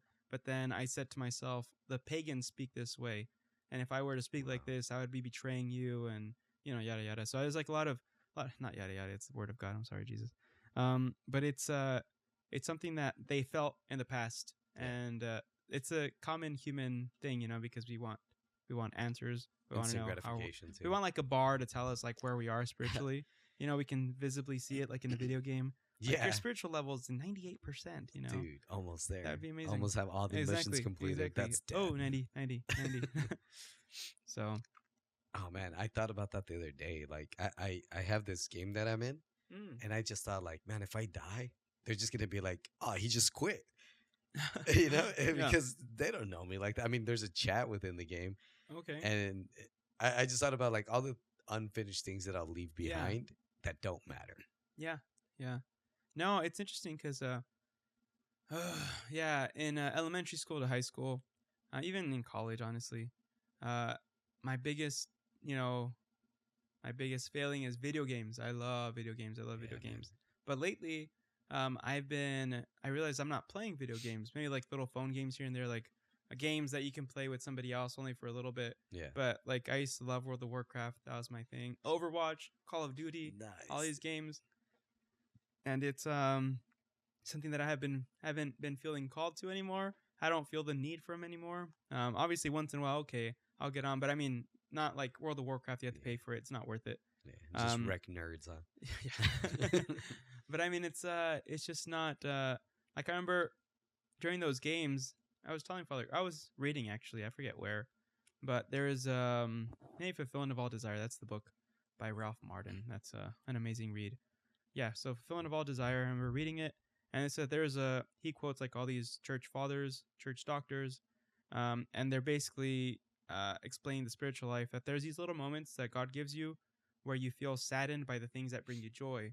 Like I was playing, let's say Overwatch. That's the one that got me like most tilted. Most annoyed. Yeah. No, Gen Zers. No, and it was I realized like, oh my, like Would you why rage am- out? no, like no, yeah, a little bit. Like, oh, actually, World of Warcraft. I think that's what it was. Yeah. World of Warcraft. I got there, and then I'm like, oh, let's play. Like, wait, would I like? Why am I playing this? Like, what's the purpose? If I beat this person, that just means I'm gonna get more gear, so I can beat this other person. So I can beat this other person. I beat this It's person. never ending. But I mean, like, what's the point? And then in that moment, like, Aristotle, and just then I went just into your start- soul, man. I Like, know. I just wow. started. Jesus went into my soul. Yeah. So I just realized, like, oh man, I'm not. I'm not. Oh, what's that? A guesting quote? No. I'm guesting not. quote. Our Um, souls are restless until Yeah, they are rest in restless you, Lord. until they rest in you, Lord. That's how I felt. And I just felt like, man, this is empty. Like it doesn't bring any pleasure. Yeah. There's because there's like beautiful things. Like you get to play. Like let's say you win a game of Call of Duty. You get first place, whatever. Yeah. You get the win. But then afterwards, you're not fulfilled. You don't feel anything good. And then you were like, well, that kind of sucks. Like I expected more fanfare about yeah, that. the high flees pretty quickly with Yeah, those types of Yeah. things. Yeah. But then like you read like a good spiritual book, and then just by reading it, like you want to read more, but at the same time, like you're good with what you got. You're like, Yeah. oh man, that's awesome. And then you can contemplate it for like the rest of your life. Like so I'm still thinking about those moments, like you feel saddened by the Yeah, it things that sits bring with you you joy. for days, even a lifetime Yeah, sometimes. I read this like 3.5 years ago, and Yeah. it's still in my head. and then then something, there's a conversation that sparks it up, and you're like, oh yeah. And then it's just Exactly. like, I'm glad Whereas I read never that. bring up my Call of Duty wins, Really? which were plentiful and bountiful. All that Yeah. delicious gear. Yeah, but I mean, it's like, what's the point? Yeah, so I found a lot of fulfillment in my vocation just by doing what God calls me to do. Want to Yeah. find my own way? Nope. God said this. I'm like, oh, you were right. Turns out he's right. There's this channel that I listen to. It's a Daily Stoic, where it follows, I think it's this dude that talks about the Stoic philosophers, which, gosh, I might butcher this. Marcus Aurelius, Epictetus, and Seneca. There might be one or two. But anyways, he was talking about like, and these guys, I don't think any of them believed in God. It was more about like a self-reliance kind of thing. But one thing that one of them quoted was, the immediate gratification brings pleasure, but it flees quickly. Mm-hmm. But the struggle of virtue will stay with you forever. Once you get that virtue, obtain that virtue. And honestly, the things that I do see as level are virtues. Maybe not or maybe I'm wrong on this. Like, because you can grow in virtue instead of just, well, you can grow in grace as well, right? And Yeah, you- God gives you the grace. But once you're in Grace grace, builds on nature. once you're in grace, are you just grace, or can you build up that grace? Grace builds on nature. What does that So mean? the more you work at it, the more God can give you. So think of like Understood. Saint Teresa of Avila's metaphor. She says that in heaven we're all going to be fully happy. We're like a chalice that's filled with like the best wine, the best drink, Yeah. like completely filled, so to the brim in heaven. But there's people who have gained bigger chalices because they work more and more virtue. So whereas we'll have little cups, the Virgin Mary will have this That Dixie cauldron. cup right there. Exactly. So I mean, so grace builds on nature. So God can only give you as much as He can handle. So people will be perfectly happy, but some people have more love, more grace from God because they can handle more love, Yeah. more grace from God. Which virtues? I know Humility. You don't know. Are the Are they- worst ones Oh. to try to? I'm just kidding. Dang. Yeah, that's Humility. what I was gonna ask you. Yeah, they're the worst ones to obtain for sure. Humility. Can you give me, for you, which virtues aside from humility, because that should be a given? I forgot who it was. Probably Saint Augustine or one of those saints. That they're like, oh, there's only 3 virtues you need, which is humility, humility, humility. Yeah, because humility helps build all the rest. All the rest. Yeah, because Same with charity, because I felt like charity is yeah, one. charity is the first rung all virtues. Because without charity, you can't have humility. Yeah. Because charity shows you, helps you love your neighbor, and when you love your neighbor, you realize, guess what? I'm not better than them. Yeah. Makes you more humble and What? more Because I humble. did study some virtues a little bit. I think charity, it's defined as the love of God and the love of neighbor for the sake of That's nice. God. I'm not trying, dude. I didn't even No. go to school. Like, you No, know, no, that's nice. It's not that hard to be a It's priest. good. Yeah. No, you're Um, ready. All right, no, Bishop. Like when I heard that one, that definition, I'm like, whoa, like, Yeah, you know, because I just saw knew charity as like, I love you, man. You know, and silence. that wink, if you know, you know. um, so charity, humility. What are the first three that we do for the faith and hope? What's the difference between faith and hope? Faith is a desire for things hoped for. No, oh, shoot. Ha, Should've- someone failed You seminary got me. school. You got me. No. Because I don't know how to use them sometimes. Faith, I don't know. Like, and hope, I feel like maybe I just confuse them. So, faith is the belief in God, that He can do something for us. Hmm. Belief in what God has told us, and belief that He can carry it out. So faith is trusting, I guess, trusting in what God wants us, Yeah. what God has told us. Hope is like we hope that it's true. You know, like we have Is it like a longing? yeah, I guess it's a longing, because I mean it's in the scripture. Shoot, man, should have told me. I could have checked my seminary. Oh, dude, I didn't notes. even. I don't. Yeah, I don't I know. pregame. I know, This is I know. off the cuff. yeah. But one thing I did pregame, and this could do with. Do you have to go? No. I was. Oh, go for it, I man. was gonna look it up. Go for it. There's no. We don't cut the podcast, research what we're gonna say, and then pretend like we knew what we were saying. So there's this podcast. Wait, It was what? called What? the Aftermath podcast. It was pretty sick. How many episodes were you guys in? 6. You guys should watch it. You had a Listen podcast? to it. Oh, listen to it or watch it? Yeah. What are you saying? Was it video? No, it's just audio, huh? Yeah, listen to it. Oh, And all your streaming platforms like Netflix, Hulu. I don't know how this works. Apple?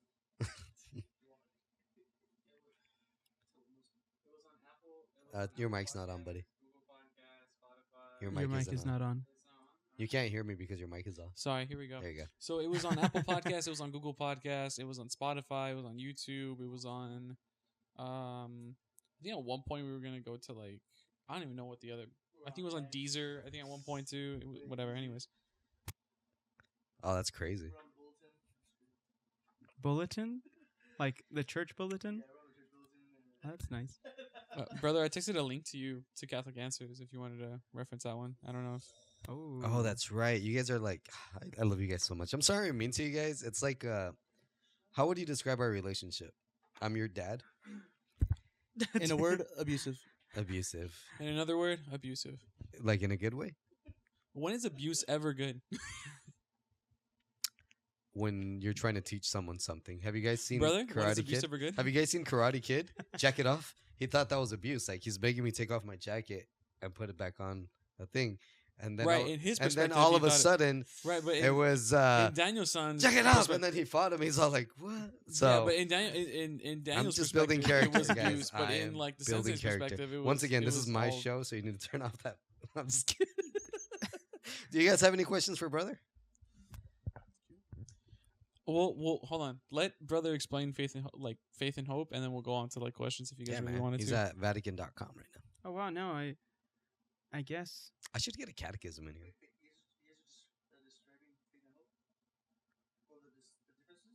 Yeah. So it was right. Believing in a God, believing God, and believing in God. So believing in a God that He exists, believing God what He said, and Oh, believing nice. in God that He can actually do it. Wow, I did look at that. I learned something. Yeah, man. What, you haven't learned Wow. anything else from what I've said, or whatever? Uh, And hope. hope. I think Aquinas uses the. That guy, man, he's so smart. Let me see. I'll just read what he says. A theological virtue by which man, relying on God's strength, seeks an arduous but possible good. So, relying on God's strength, so God's grace, we can seek something that's really hard to get, but it's still possible to get, and it's a good. That's awesome, man. That's awesome. Did you? Yeah, it means like, say you're at a certain place, but you want to get better at it. For example, I work on humility, and I want to be better at it. So I pray this horrible prayer that just ruins my life, called the Litany of Humility, Mm-hmm. and I pray it like a novena because I think I'm hard, and Mhm. now I'm just struggling and crying like, God, where are you? Yeah, And you yeah. know, it's the stuff like that. It's like that. But it gave me hope of like, have I become humble? Probably not, because I've been leaning a lot on my ego lately, just so it's I can feel difficult, but it's be- possible because you're growing. exactly. I feel the growth. I feel the growing pains. Yeah. But yeah. See, I understood. You just gave me that look. When I say it's Well, awesome, because it's it means, awesome. dude, it is awesome. Awesome. Our God is an awesome God. Hey, Mariana. Hey, Mariana. Do you guys Yeah. have a question for a brother? Gosh, It's I have one too. Can you turn on the mic? Thank you. Hey, brother, I have a question for you. What do you say to the young adults out there who have been deserting their vocation and they really, really looking towards like the religious life, but they just have they think that their desire or attractiveness to the opposite sex is kind of withholding them. What do you have to say? What would you say to them to kind of get them to understand the difference between sexual desires and calling to a vocation? Did you say opposite sex? no. He said opposite sex. Oh, okay. First of all, Lupita is great, and I know you're having this crisis, but October 26th is pretty close, right? October That's your wedding? 26th. I should get that So we can talk about that later. You know. Dude, just play this at the wedding. I know. This clip. There's just this clip, and then just you laughing. Oh, he's laughing with joy. Oh my goodness. Dude. No. Have your No, go. What was it? he doesn't even have his ring on. Oh my goodness. It's like you're not even married. I know, so weird. Christian too. Oh my goodness. Okay. Not just Christian, but Christian also. There you go. Christian and Christian. Yeah, no, that's if you're fearing, what you're asking is, what if a person is attracted to the married life, but they're not sure if they're attracted to it because they're just attracted to women or to guys if you're a girl. Yeah. Yeah. Yeah. I remember I was at this retreat and I was having dinner with a bunch of priests around me. I Mhm. think you were one of them, and I asked Oh. you guys, when did you guys stop liking girls? What? Were you one of them? I don't know. So when did you stop liking? I'm just kidding. Yeah. No, I still like girls. I know, scandalous. I know. Christian is shocked. No, it's and the other Christian is confused. Well, it's part of the sacrifice of chastity, right? Yeah, no, you can't really. So if there's some times where guys come up to us and they tell us, "Well, I want to be a priest because I don't want to have kids." Actually, I don't, well, it's happened once in a while, but it's not. If you don't want to have kids, you can't be a priest because Whoa. you're going to be a father, and a father has many more kids than a husband would, you know. And it's the reality is that if you're not attracted to women and that's why you want to be a priest, that's not a good reason to be a priest. The good reason to be a priest is because you're called to be a priest. Because like I said, it's not a natural calling, it's a supernatural calling. And if you don't have God as the foundation for your calling and for the foundation of your strength, you're going to fail. Because all the priests that fell into scandal stopped praying like 10 or 15 years before that. Wow. And it's a reality that if you don't have Jesus in the center of everything, then you're going to fall apart. So if you're attracted to women, that's a good thing. That means that you have a possible vocation because of it. But it's not a requirement to actually. It's kind of the opposite. If you hate women, you know, that means you're not called to be a priest. Probably if you're not can't handle 50% of the people we work with. You know, so it's so if you're ever discerning that vocation, you need to realize that what you're sacrificing should be a sacrifice. So if you're sacrificing something that's not a sacrifice, it's not a sacrifice, obviously, because you don't want it. But when you're sacrificing marriage, you're sacrificing it for something good. And if you're not actually making a sacrifice, then well, there's nothing to sacrifice. Yeah. I'm just talking in a circle now. No, But yeah. Sacrifice is another one of those 64 virtues. is it? Yeah, dude, it's crazy. I need to. I printed it out. I have it somewhere in my closet, but I'll something. Yeah. I probably won't follow through. That's okay. But yeah, because it goes in hand with prayer, right? Sacrifice. Yeah. Yeah. I mean, well, with everything that we do, with mean- forgiving our fellow man. Yeah. Sacrifice. Well, Good. love is a sacrifice, and prayer is can be sacrifices. Like, for example, as a baptized person, any baptized person is also a priest because of it, because you become, priest, prophet, and king with your baptism, through Jesus. And when you become a priest, you can make sacrifices. So a lot of people think that Catholics like to suffer. No, we just realize that we don't want to suffer needlessly. Mm, So when we're suffering, we're going to suffer anyways. So why not offer it up? yeah. And that's our power as priests, baptized priest. What we're suffering through, we can say, Jesus, I'm going to suffer through this. I'm going to suffer through it well. Excuse me. And because of this pain, I'm going to be able to, or this pain, I'm going to offer it up for this person, or I'm going to offer up for this cause. I'm going to offer it up for myself so that I may grow in holiness. I'm going to take advantage of this pain, of this suffering, so that I can help somebody else get to heaven, or help myself get to heaven, so that eventually some other people can get to heaven because of me. Yeah. So that's why everything that is worth doing causes or requires sacrifice. Like during Lent, the main things are prayer, fasting, and almsgiving, which Yeah. are all in a way sacrifice, because prayer is a sacrifice of your time in a way, but it's like a sacrifice of your time in a way that's very, very rewarding. Most beneficial. Yeah. Exactly. Almsgiving, you're serving Jesus through the poor or through those who you're helping, and it's a sacrifice of your resources, whether financial or your time again. Yeah. And then fasting, obviously, sacrifice of food, and again, fasting that is out of love, for somebody else or for your own growth or whatever. Yeah. Um, This last Lent, I wanted to be tough because I was listening to a bunch of traditional stuff, of course. trad stuff. Uh-huh. So throughout the entire Lent, no meat, no Wow. eggs, Wow. and no cheese, nothing dairy. Wow. Yeah, and it sucked. it's And then crazy. I fasted every day except on Sundays. Nice. Of course. Yeah, and it turned into I'm losing a bunch of weight really fast. Yeah. Yeah, and halfway through it, I just completely fell off and I focused on like me, Yeah. what I'm gaining out of this. Yeah. Not in the physical aspect, not the spiritual. Yeah. But at first, it was so difficult to like Yeah. don't eat those chips, Yeah. or man, everyone's eating steak, and I guess I'll have a salad. you know? Yeah.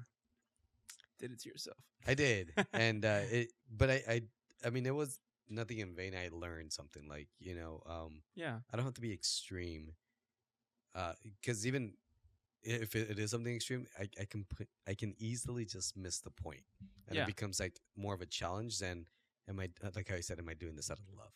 Yeah. Yeah.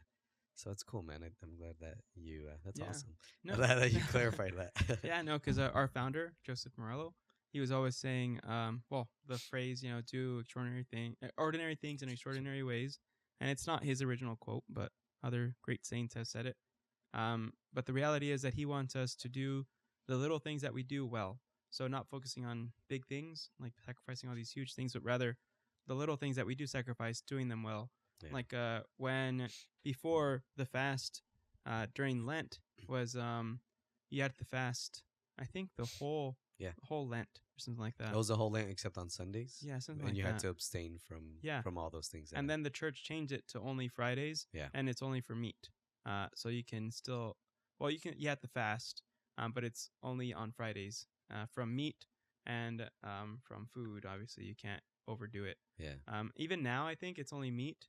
And then on Ash Wednesday and Good Friday, you have to fast. there's only 2 days out of the year to fast. I think. Exactly. Yeah. And the rest is just abstaining. Yeah. So one of the other main members that joined in the beginning with Morello was complaining, like they don't want to fast. They don't want to do the full fast anymore because they did this, but tell them to do it because it's for holiness. Yeah. And then Morello's like, no. Like, yeah, they don't have the constitution that you have. Don't force them to do something that's above them. The church only asks for this, so they have to do this, but they have to do it well. So never think that little things that you're doing are not enough. God sees your efforts. God sees what you're doing. Because sometimes you fall into the temptation of, yeah, I want to do more, but you realize, like, what does God want though? Yeah. Sometimes He just wants you to try your best on the little things that you can do, because He knows when you do those little things, you'll be able to carry them out longer. Yeah. Instead of having to realize halfway through, I can't do this anymore. I can't do this anymore. I have to give up, and then you feel terrible about doing that, and then you end up like feeling guilty, sorry for yourself, and then you're just like, oh, whatever, I'm gonna do anything anymore. Yeah, and it's funny because I've put myself in that situation so many times where I'm like, I'm gonna read an hour a day, I'm gonna work out for an hour, I'm gonna just have healthy meals, and like, yeah, I got this. I'm gonna pray. I'm gonna have a holy hour every day, and then I'm like, dude, 2 days even later. my normal life prior to that, I wasn't even doing that well. Like, what makes me Yeah. think all of a sudden I can do this exactly, well? You know? Exactly. Yeah. Yeah. Yeah, dude, I start scrolling on social media, and then like I'm done for like 4 hours. Like, time flies by. It's crazy. Because I had given up Instagram for like, I want to say like good 3-4 years, brag. And then I got back on it, and then I'm like, well, this isn't necessarily bad, because nothing I was watching was bad. It was like either funny or conspiracy. Yeah, man. There's always more. The next one might be funnier. Yeah, and it The next is. one might be better. And you know what's funny? After all that scrolling, I might remember one or two. Yeah, exactly. Yeah. Yeah. Um, Yeah. On my YouTube shorts have like 1,000 like things, something like that. Like over like 10 years. And I'm like, I don't remember any of them. yeah. Why did I like this one? It's just the baby laughing, you know? Yeah, you're like, I've It's the grown so cutest. much. That's so dope. Yeah. Babies are dope. So cute though. Yeah, babies are cool. Brother, I have a question for you. Okay. Do you think vices could lead to virtues? They can vices themselves, no. But the giving up of the vices, yeah. There you go. Okay. Yeah. No, no, so no. yeah, So- so it's I'm thinking of the fact that the greatest sinners always become the greatest saints when they convert. Okay. So, let me give you an example, for instance, because this one has been on my mind like ever since I've become Catholic, or ever since I reverted. So, say for instance, there's this individual who's got a really big issue with pride. Okay, it's you, I And- get it. Huh? We all get it. Okay. We know it's you.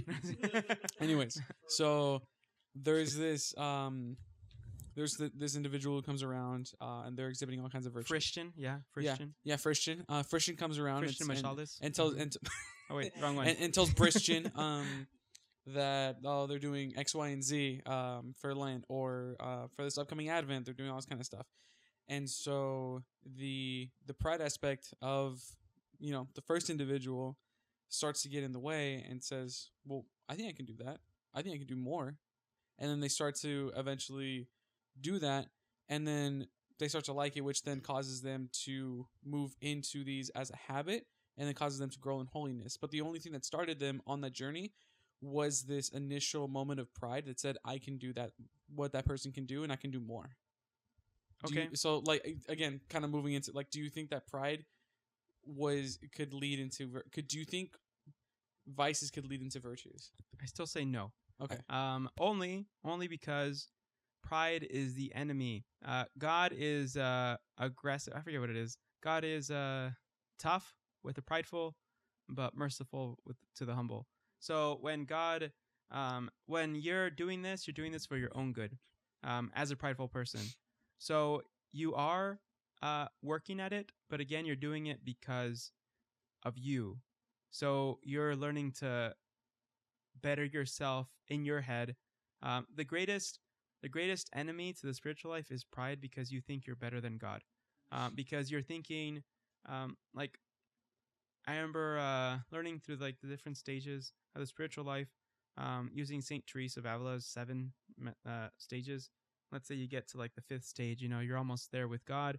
Your wills are almost becoming one, but then you start thinking to yourself. Let's say it's a religious brother. He starts, contemplating and seeing God. God gives him all these virtues. Like, God literally speaks to him. He can hear his voice, all these other things. Then he starts thinking, oh man, like, I'm pretty holy. I'm pretty amazing. They forget that God is there. So then they start thinking like, oh man, this is great, you know. And then they come up with an idea, it would be a good idea, but the Spirit tells them, no, don't do that. By obedience, don't do that. And then you think, oh, you know what? He's not as holy as I am, so I'm going to do it. You know, so like little things like that starts breaking in, little cracks here and there, here and there. So a person who's very prideful and did this because of pride sticks to pride. The only reason that they would gain virtue is because they become humble. They realize like, oh my gosh, it's God that's leading me to this. So in a way, um, God can use our sin for His own good and for our own good, but it's never the sin itself that causes us to be good. It's rather that God, you know, gives you a little grace, like, oh, by the way, I'm here. Right. So he intervenes them in the midst of that. In the Yeah. midst of that So He can vice. intervene, and in that moment, He starts realizing, oh my gosh, God, you're present. It's you who's doing this. It's not me. Right. It's you, not me. Yeah, I can see the fallacy in my question now. Yeah, I can. Yeah. Okay. Yeah, yeah, that man, makes a lot more sense though. So yeah, Christian, Yeah. start praying for. Sorry, Christian. Tell your buddy Christian to start praying for It's humility. Christian. That's Christian. Christian. Oh, okay. Yeah, Yeah. yeah. You know, Yeah. pray for humility. It's a pretty cool book right there. Humility of The heart. Bible, or Have you read it?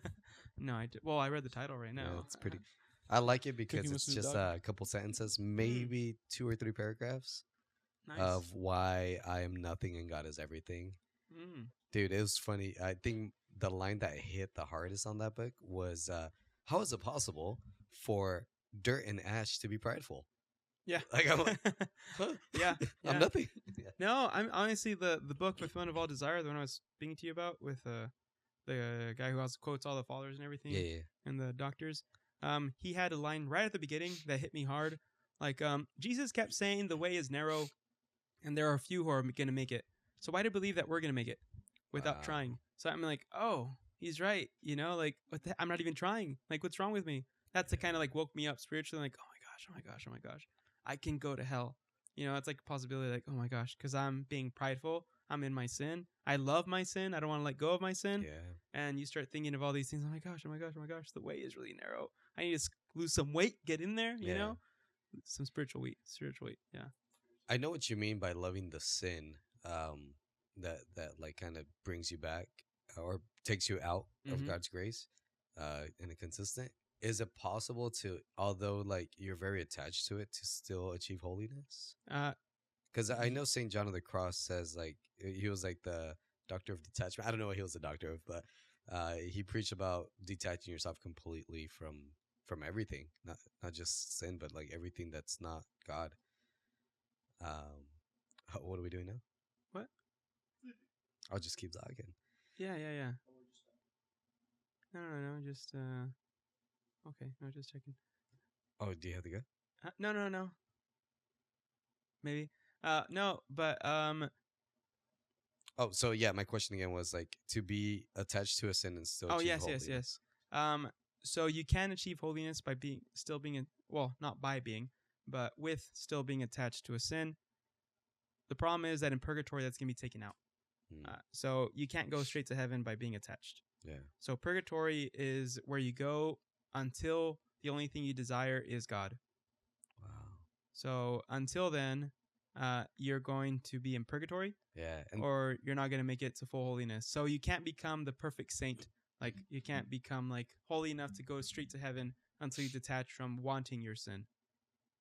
it's not even up to how much time you spend there, right? It's up to the people praying for you to get out of purgatory. or it all No, depends? you have to do your own work. Yeah, Oh, I'm sure you have to do your own work.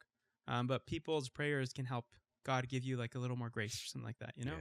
Yeah. Because masses are very efficacious. They're Yeah. very powerful, and they can help you go straight to heaven. But I'm sure it's because God is giving you the grace to be able to do it. Do you recommend if people have, relatives that passed away to have an annual mass Yes. offered for them? Oh yeah. Because we don't know how time works Yeah. after we're dead. Because after we're dead, we don't have a body anymore. Yeah. And the only reason we have a creation is God created everything, including time. Yeah. So once we're dead and out of this, kind of place, we won't be bound by time in the same way. So we don't know after a year, like maybe it's only been a second. or maybe it's Mm. been 1,000 years for them or something like that. We don't know, but it's annual masses help. And if obviously if you offer masses for them, well, you can think about it this way: every single mass that you offer for that person, God will know you're offering it for them, so He can take all those masses and give it to that person right at the beginning. Oh, that's beautiful, man. You know, because God is How does one outside of time. offer a mass for someone? You just have to call the parish. No, call the, I mean call like the church and like me personally. You said like even though you offer the mass that you're in, or is it just so it has to be officially? I think it's the priest who offers the mass. There's Okay. one intention per mass. At least there should be one paid intention for mass, in the sense like we don't pay for the sacraments, but we take stipends for this. Like it's $10. Yeah. And it's just like a donation that people make for the priest's time. $10 to get your relatives to heaven, man. I know, but I mean, even then, if you can't pay it, it's not like we're not going to say the mass. Like no. Yeah, sorry, no, you don't have the money. 10,000 years Sorry, of purgatory. heaven's obviously for the rich. No, of Gosh, course man, not. I knew it. Yeah, I knew it. man. Oh no, Republicans. oh man, It's only heaven's for Republicans. oh my gosh. Yeah, so it's very good to offer mass for somebody who's died. Yeah. I could give the good example. My professor told me. I think I've told you this before. There was sisters whose house was haunted. you did tell me this, but I like the story. Yeah. So a ghost is soul in purgatory. Is a ghost the same as a disembodied spirit? 'Cause I guess because it's a spirit that has no body, right? yes. Because I started to hear that term a lot, and I'm like, ghost, disembodied spirit. It's not the same thing. Never mind, doesn't matter. Yeah. Either way, the ghost But- doesn't have a body, so in a way, it's a spirit that's Yeah, I just without wanted a to get body. like technical. What's a technical term? I mean, I don't know if there's a technical term, but ghost is the Yeah. general terminology. Yeah, I'm Patrick sure it'll Swayze change for or sure. whatever. Yeah, but anyways, so a ghost, like if a house is haunted, it's either by a ghost, which is a soul from purgatory, who's in purgatory trying to make reparation, or if it's destructive. Excuse me, hold on, that Coke. It's demonic, right? Yeah, if it's being destructive, it's demonic. Like the difference, like at this house, this convent, there was the laundry room or the sewing room, whatever. Like there was always like this jar of water filling up with water all the way in the sink, and then stopping before it overflows. Or there's like a bunch of papers thrown on the ground, a bunch of cloths thrown on the ground, all these other things just thrown. Like it's annoying, but it's not hurting anybody. Whereas a Right. demon would come and trash your place, trash your property, start scratching the people, stuff like that. Any little thing. If God permits it, obviously the demons can't act without God Yeah. giving them permission. Anyways, so there was this convent of sisters that they had a haunting, and there was all these things happening in their house. It was annoying, and they had been happening. The priest got there and asked the sister, like, so when did this start? Like, oh, well, it started when I was a novice. It was still happening, but it had already been happening for years before that. Yeah. So then the priest looked at them, first of all, annoyed with the sisters a little bit because they knew that this was happening, Yeah. and they should have realized that it was a ghost. They should have called the priest like maybe 150 years before that when it started. And so since 150 years, these Just ghosts shut have down been that convent, man. exactly. So these ghosts have been trying to get their attention, and they haven't been acknowledging it. Yeah. So what happened is they called the priest, and the priest went to these rooms, and he found out like which sisters were probably the ghost or whatever. And then because it was I forget how many sisters it was, but they had all died there. They were all trying to get their attention because they hadn't offered masses for them. So then the priest was Whoa. like, okay, you holy idiots, let me do this for you guys. So what he did is he did the Gregorian Mass. Gregorian Mass is 30 masses in a row, and in the same place where the haunting is. I mean, Gregorian Mass in general is just 30 days of masses in a row. Okay. But he decided to do that in the place of the haunting. So he went from one room to the next, back and forth between these two rooms. Was he using a sister's name in every single No, day, or? no. I mean, he was just offering masses there Okay. for their souls that are in need. Gotcha. So he went there the first day, and the first day they got to the Our Father, and it says, Yeah, so he was saying, our Father who art in heaven, hallowed be. He has to, and forgive us our trespasses. And the 2 candles, they went out. Both the candles went out. Wow. And then he's like, oh, okay. So there was only him and the Mother Superior at first. And then the next day, same thing. Forgive us our trespasses. So then the priest knew, okay, it's because they sinned like too much or whatever. And that's the reason they're still in purgatory, because of their sins. So then he kept going and going. Then by the weekend, it was the priest, the Mother Superior, and like about 3 other nuns who were curious, about the candles. Yeah. So then again, the same thing happened for like a month. By the end of the month, all the sisters were there. They wanted to see the candles. And they got to the Our Father, and they got to the forgive us our trespasses. And everybody looked up. Nothing happened. Nothing happened. Whoa. But then they said, now let us give each other a sign of peace. And that's when the priest That's knew the last awesome. day Yeah. they're free. That's So beautiful, man.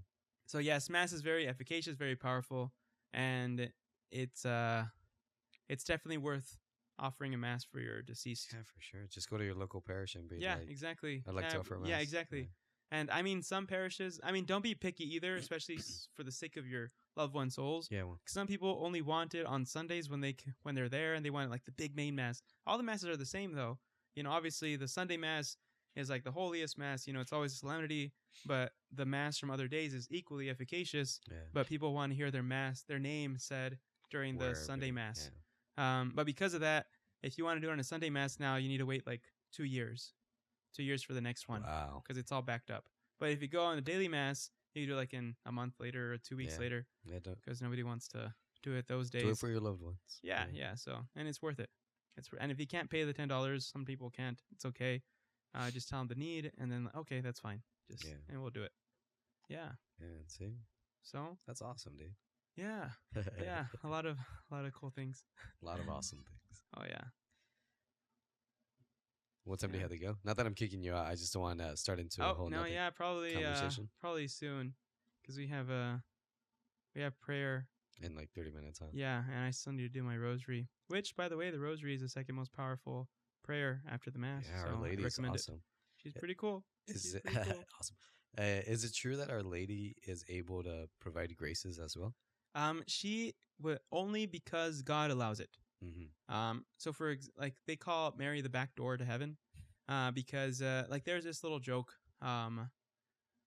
where like there's a person, he gets to heaven to St. Peter, and then before he gets to St. Peter, Mary's calling him from the side door like, come on, come over here, like before my son sees, Yeah. type of thing. Obviously, Jesus would see whatever, but the whole point of the joke is that Mary is a back way to heaven, Yeah. because through her she brings you to her son, and then the Yeah. son forgives you, and like there's this cool story.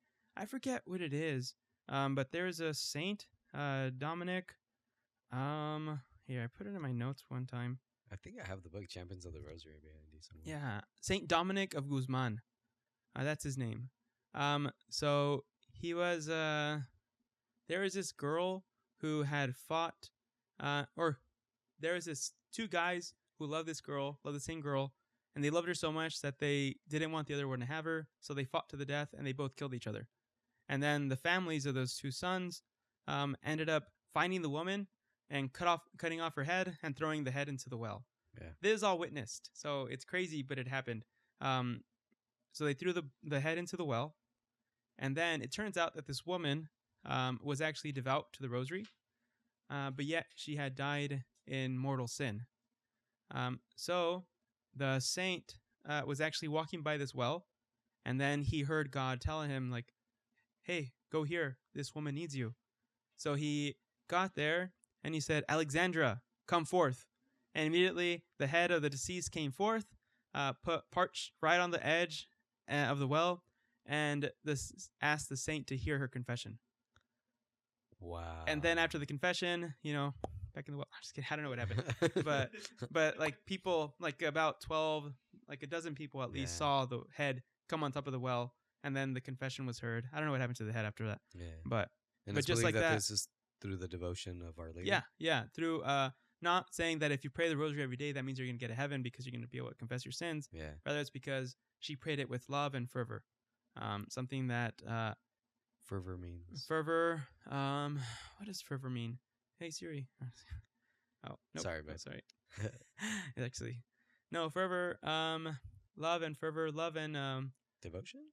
devotion, like, you know, like, you know, like, Passion. yeah, passion. Yeah, I don't know. With It's one of those words. Faith, hope, all It's that. one of those. It's one of those words that you just say and you understand. All right, well, you ask Siri, I'll ask Google. No, it's okay. Fervor, intense and I passionate just- feeling. I just know that it's an Passionate fe- intense and passionate feeling. You know, Yeah. it's I just heard God in my head. Yeah. Thank you, God. You too, Thank you, man? God. Wow, that's Yeah. awesome. We just No. witnessed another miracle, guys. Yeah, so just praying with that fervor, with Yeah. that love, because people can't. You're not supposed to see prayer as a I gained something out of this, right? yeah. Yeah. like a transaction. You Do know, it devotion, passionately. it's rather a and relationship. Charity, yeah. So relationship with our mother, relationship with Jesus through our mother. The Yeah. rosary is basically focusing on Jesus' On the life. Yeah. Yeah. So and the way Mary experienced it. Yeah, man. Well, Um, I honestly don't want to keep you waiting a lot more. That way you can start talking to Our Lady, Yeah, your that's time right. with her. And but I really, really appreciate you coming on, man. Of course. Would you like to close off with a prayer? Sure. Thank you. Does this count as a hat that we need to take off? No, It doesn't, right? That's okay. Yeah, we can start. So in the name of the Father, and of the Son, and of the Holy Spirit. Amen. Thank you, Jesus Christ, for being here with us, always present among us. Help us to grow in love for you. Help us to grow in desire for you. Help us to find you and follow your way. Jesus, I ask that you continue to bless us in all we do, especially when it's for your glory. Help us to live for you and not for ourselves. Mother Mary, continue to cover us with your holy mantle. Help us to see that you are our mother and that you love us, and help us to find your son. Saint Joseph, our protector, pray for us. Pray for us. Saint Joseph Morello. Pray for us. In the name of the Father, and of the Son, and of the Holy Spirit. Amen.